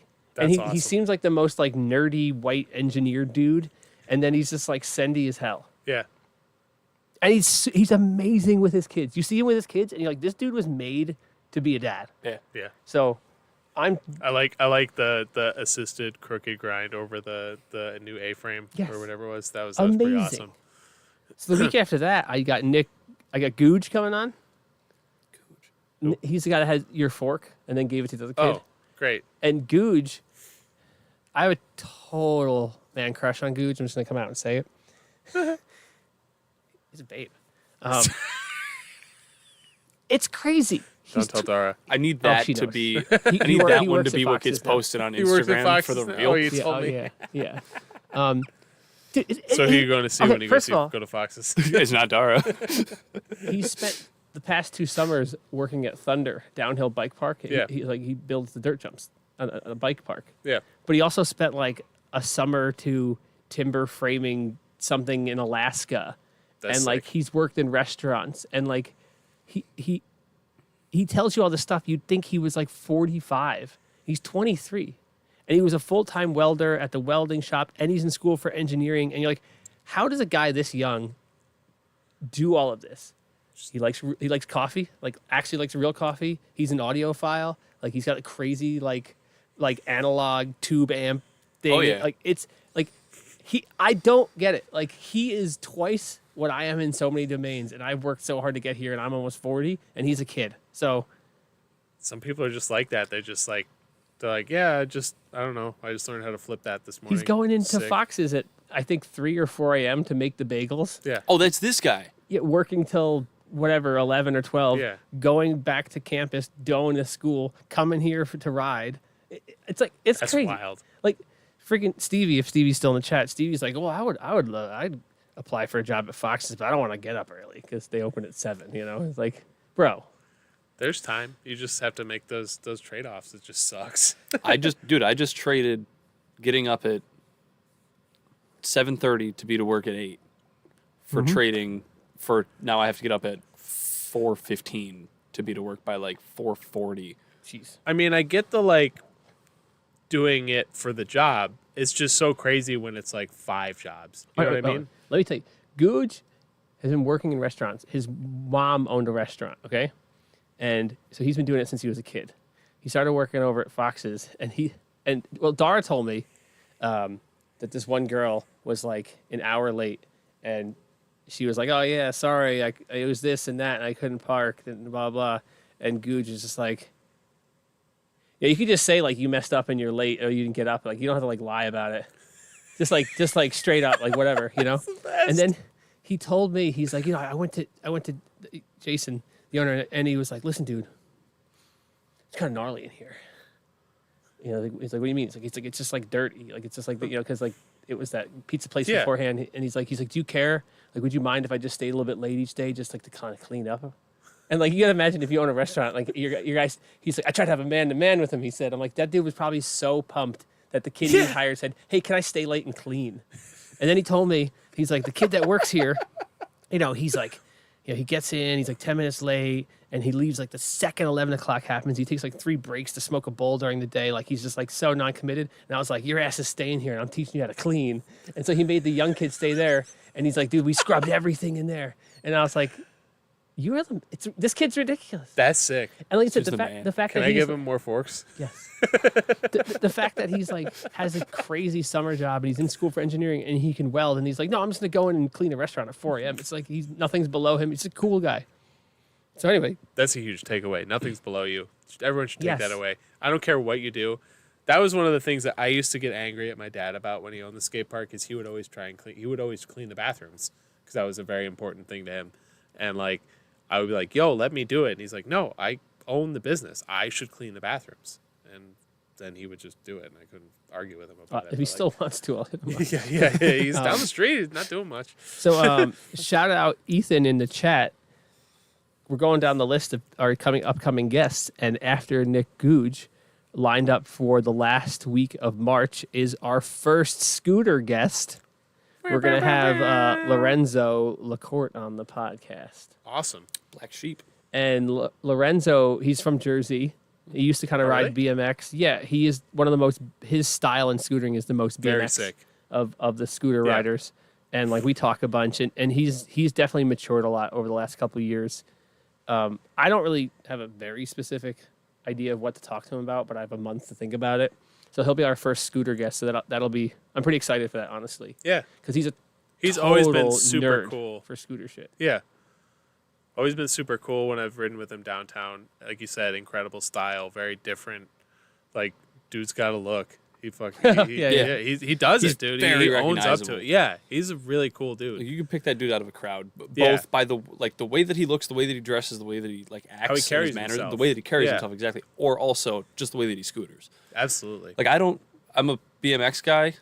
I don't care too much to pay attention to the scooter stuff, but dude, when Lorenzo's in the building, I'm learning a thing or two. I'm gonna sit back and watch. Yeah, I don't know if he's like trying really hard to do that style, or if it's from previous BMX influence or what it is. Maybe we'll dive into that. But like, yeah, the way he rides his scooter is definitely unique, and like you could see the tastes of BMX. And like I'll ride with him, or I'll see him ride, or we'll talk about clips, or like he'll see something I did, and he's like, "Dude, that's crazy," or I'll be like, "Yo, I did this, and you could probably adapt that to a scooter." And I had those conversations with Harry a little bit too, because he's like my son, so we definitely have some sick scooter riders around here. Oh yeah. People hate to say it and hate to hear it, but like go to any other town with an indoor skate park and see how their scooter riders carry themselves, how they ride, what they do. We're far and away better. Yeah, Yeah, speaking this of is a that, mecca. I want to read you a comment I had to remove from a post. Oh. I posted that video of me building that scooter. I got terrible engagements, but I had to try. This guy posted this comment. Let's see. Terrible. Hated it. Okay, he said, every scooter kid is a lifelong BMXer or skater that was lost. Why wasn't this video 0 seconds long? Just toss it in the trash. I'm sick of this scooters just pays the bills excuse. If they were picked on more, maybe they'd swap for a less pussy ass discipline. That sounds like a guy that can't ride or skate. Dude, what's with that Respectfully. negative? Dude, scootering is sick. The scooter scene in Rochester is the strongest scene. I get when I see the local scooter kids post their clips and what they do here, I get so awesome stuff. pumped because they're creative and they're unique. I'm like, that is awesome. I see bikers do stuff. I'm like, okay, cool, Adam, you can bar spin. Well, I think it's one of the things that like there's biking's been around for a while. Skateboarding's been around for a while. I think scootering is still kind of fresh enough. Yeah, for sure. That people are still pioneering it. Like there's people Yes. still doing tricks and lines for the first time. Where like it's Yes. kind of difficult to find the next new big thing in skateboarding or BMX. The next new Yes. big thing is around the corner for scootering at any given moment. Well, I love scootering because it reminds me of the era when I got into BMX, where it was transitioning from fat, bald men owning companies to actual rider-owned companies, and the Some people evolution might of the not get that sport reference and the evolution of the technology. There's a lot of parallels. So I love it, Yeah, it's cool. It's And I think there's a particular flavor to Rochester scooter riders because of what's popular is this technical street stuff, but they have BFS, which is this skate park made by a technical street rider. Yeah. So they do all these weird technical stuff, but they do it on like a 3-foot quarter in the mini ramp around the spine, or like some of the stuff Fox does is just like, both Fox and Harry, like they grew up here. They're just like, they do some stuff. I'm like, chef's kiss, beautiful application, well done. Although everything Fox does is perfect. Harry's a little bit sloppier. No offense, he's not sloppy. Just compared to Fox, everyone looks sloppy. But those like Harry did something the other day. He was like, he does 5 cabs, and I'm like, dude, that's my trick. That's my trick. I love 5 cabs. I think it's one of those things that like if you use the wrong equipment to still try and complete a task, it looks way cooler. And that's what it is here. They're using scooters in a park that was built around skateboards and BMX, and it just looks that much cooler. It's not what you designed this to be originally. Scooters don't. I hate the scooter hate. I love my scooter kids. They don't complain about anything ever. Bikers complain a little bit here and there. Skateboarders complain. Scooter kids, they're just like, maybe it's because scootering is smaller and newer, and they're just happy to do their thing. They're just pumped. Like one time, these shitty scooter kids from New Jersey from Incline Club came up here, and they were super pretentious and expected special treatment. And those guys can F off. But like, I love the scooter kids. Honestly, they're freaking awesome. Yeah, no, They're dude, great. I definitely had the bias when I was younger coming here of like, they're in the way, or they're younger kids, so that too, you kind of look down on them because you're older. Then as I got older, I'm like, first of all, these dudes are nuts. They're doing the craziest stuff. They're doing it in their own way with their own flavor. And overall, they're all cool. They're all respectful dudes. I don't have a problem with any of the scooter kids here. All of them, give me a fist bump when I walk in the building, and I'm not a scooter kid. And on top of it too, it brings me to my point.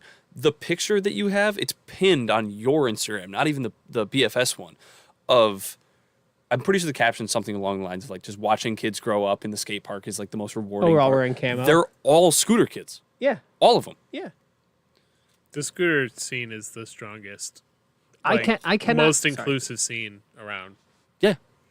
I mean, you could say the same thing about skateboarding, but they're not here. So they're like the most scene focused scene. All right. Skateboarding is the least inclusive. They might pretend Absolutely. like they're inclusive, but skateboarders don't even like other skateboarders that skateboard the same things as they skateboard, and they really don't like skateboarders that skateboard other things than they skateboard. Scooter kids, like, the kind of street guys will bust Ben Leader's balls because he's like a resi rat. But at the end of the day, like, they have each other's backs.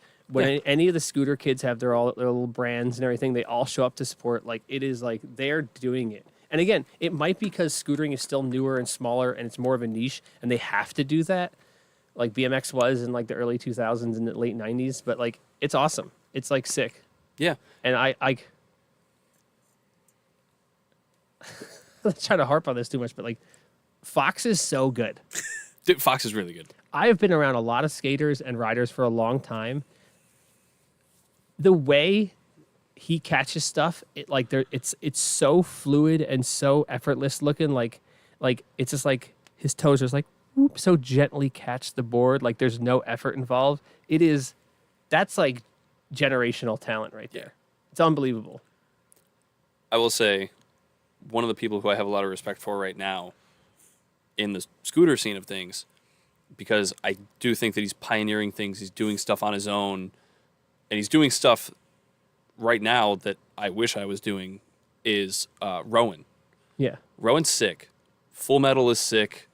Yeah. All the video parts that he's coming out with are super cool. The video stuff's good for sure. Rowan has had a camera in his hand for as long as I've known him, and just watching the progression of everything that he's done and the fact that he hasn't put down the camera is cool. Some people like get into a hobby or get into a niche and it's like 3-4 years and then it kind of fades away and they drop it and they move on to the next thing. Rowan's still got a camera in his hand. He's figured out how to make it his own thing. He's figured out his own style. He still rides, and now he turned that into, again, back to the entrepreneur part, Full Metal. Yeah. You're making clothes and still doing video. Like, it's cool. Rowan's onto something big, and he's still pioneering. You know, he's I'm sure, one of very few people to be doing what he's doing in scooter. Yeah, he's matured a lot too. He was definitely trying to be diplomatic about it. Like when he was younger, his attitude was a little bit different, and he definitely matured and turned around. And I was a little skeptical for a while, honestly. But when he showed up to help we moved the foam pit, I was like, oh, he really yeah, he was there. I forgot about that.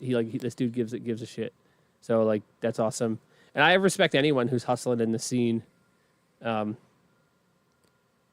sure. Yeah, I like Rowan. Rowan's Full Metal is sponsoring the Spine Mini Jam at Wrench Fest. So yeah, and they're going to be vending as well. So that's cool. Something to look forward to. So yeah, there you go. We just recapped. Did you see my friends there with the bike? I don't know who that guy is. Who's that? What's the name? One rented a bike 2 days ago. I rent a lot of bikes, so I don't know. So yeah, that's our rundown of the guests that are coming up. We're at 2 hours 5 minutes right now. Sheesh. That camera is probably going to die any second now. We're going to lose Blaze, so we're gonna wrap this up. So I'm gonna. I normally end the podcast asking the guests if they have a message for the kids, dads, or riders, or anyone out there. We don't have to go quite that extreme, but I would change that a little bit. Do you guys have anything you want to tell me based on your feedback of what you've seen of the podcast so far?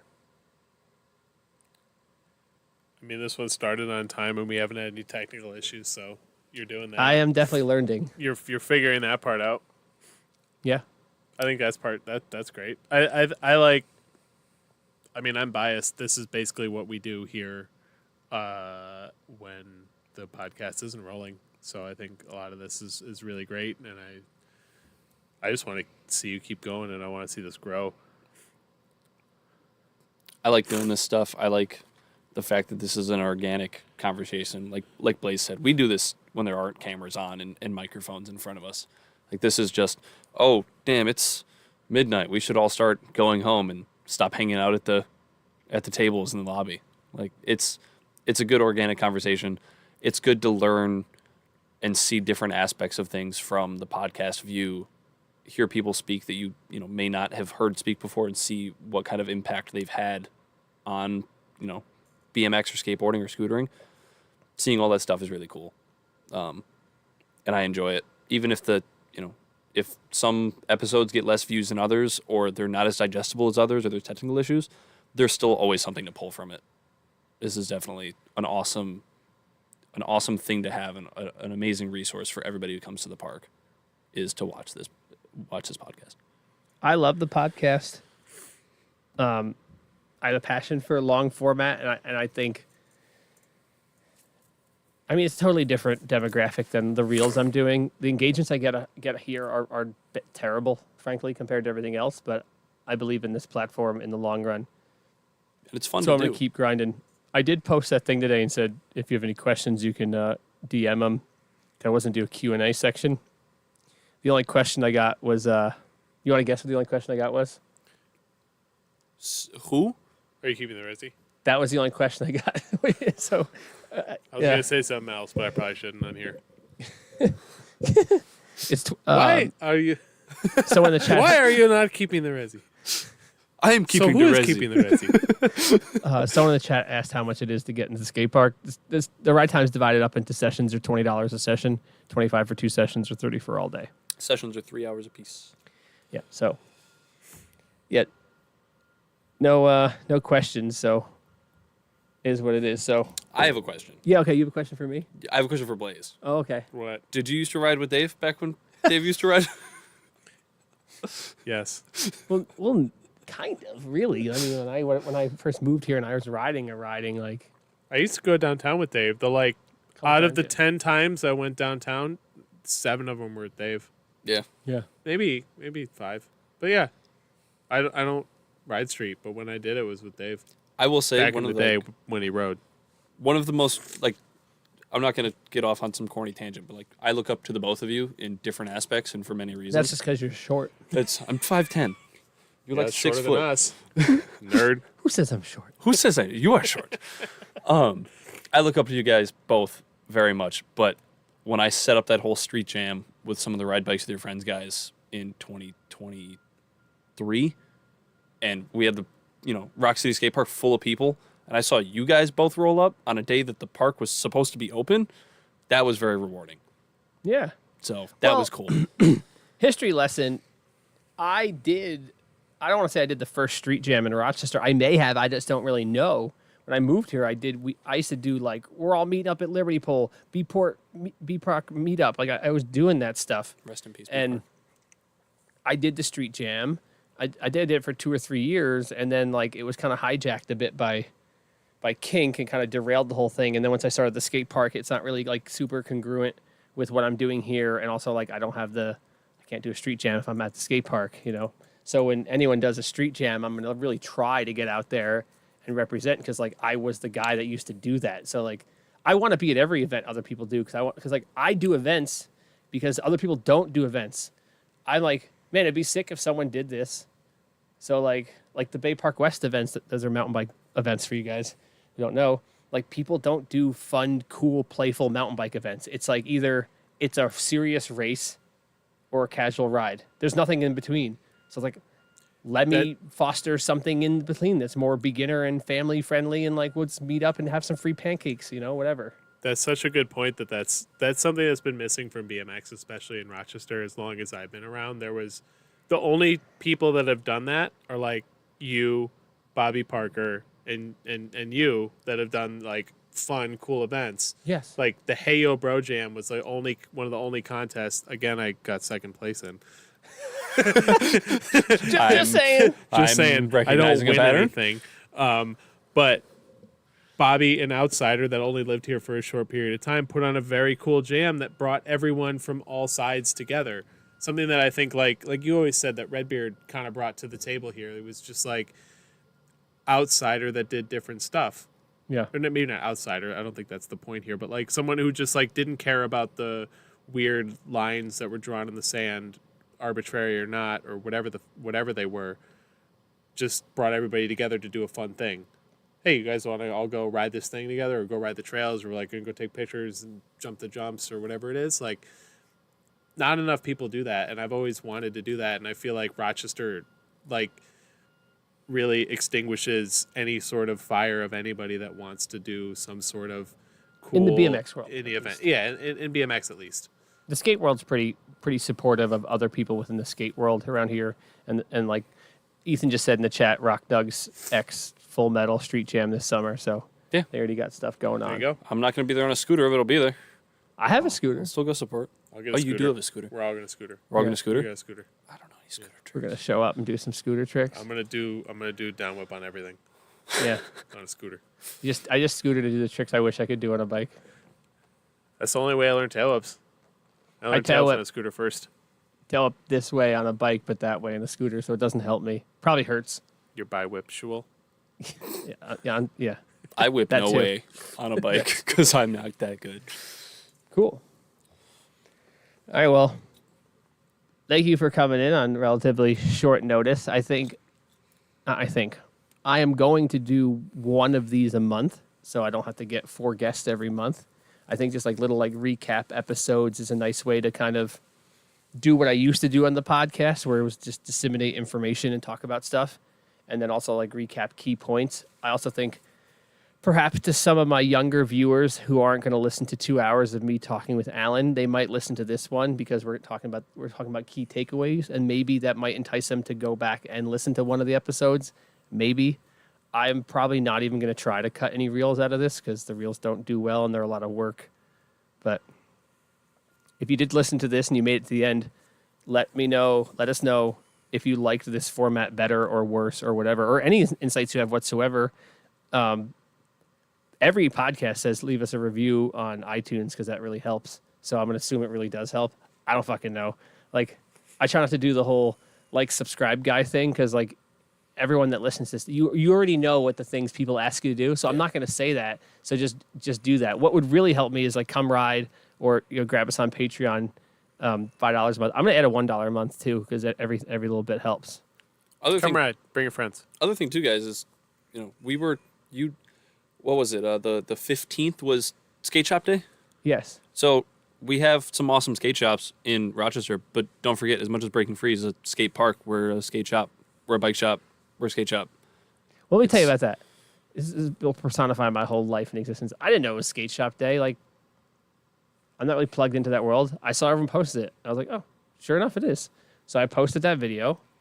I got here, made the video, made the flyer, posted the flyer. Flyer had a terrible typo in it. It said $10 all skateboards, Yeah, I saw not that. $10 off all skateboards. And I was like, huh, I read it. I'm like, what are we doing? whatever. And then someone commented like, is it $10 off or $10 all? And I was like, my typo is your reward. So, okay. And I sold 1 skateboard. So people don't even care. They don't even look and it's like you think like People don't read signs. I've been saying that forever. no one reads anything. Yeah. No one reads anything. Unless the sign like grabs you by the back of the head and punches you in the mouth and tells you what it's saying, Yeah. they're probably not going to read the Right. sign. And I make a lot of typos and mistakes in all my stuff because I'm dyslexic and also an idiot. But I put out so much more content in so many more ways than most people. I'm like, well, I'm going to make mistakes. Like, whatever. Like, it's better it's there with a mistake than it wasn't there, right? And most people don't even care. And the videos I've been posting where I talk to the camera get the best engagements. And I don't even want to do that style of content. I don't care. Sorry, I don't mean like that. I don't care to be the face of it. Yeah. Right. And one thing Nick Parlett told me was that he thinks the content I should lean into is the life of a skate park owner because he thinks that's the most interesting angle because it's so uncommon. And I was like, yeah, I think you're right, but that's not really what I want to do because I don't want to be famous. Like I don't want people to recognize me. I want to like live my life normally, but I want the skate park to last. But it's almost like a sacrifice. Like it sounds weird to You call it a can't have sacrifice. one and not yeah. the other. So, and the fact that that's the content that's worked the best is all the stuff where I'm talking to the camera. I'm like, okay, I guess I'm going to be that guy now again. I was that guy back in 2016. So Once again, it's personable.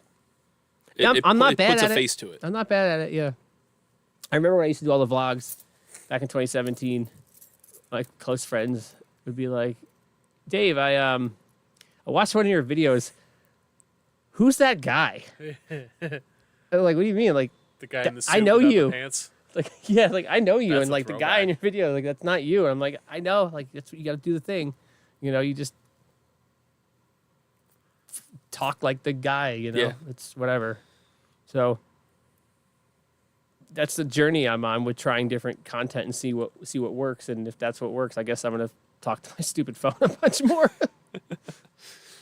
Either way, my point that I was trying to make though is don't forget it's not just a skate park. You don't just have to come here and ride. You can come here, get your bike worked on, your scooter, your skateboard. Dude, people come here and just hang out. I frankly love it. Like Yeah. people that get hurt and they can't ride or just like come and just Come hang. come That and was hang me out for a all last talk year. and just talk for an hour. I'm like, yeah, sure. I'm like, you want a beer? Like, Yeah. if you're an adult, or like you want a drink? Like, whatever.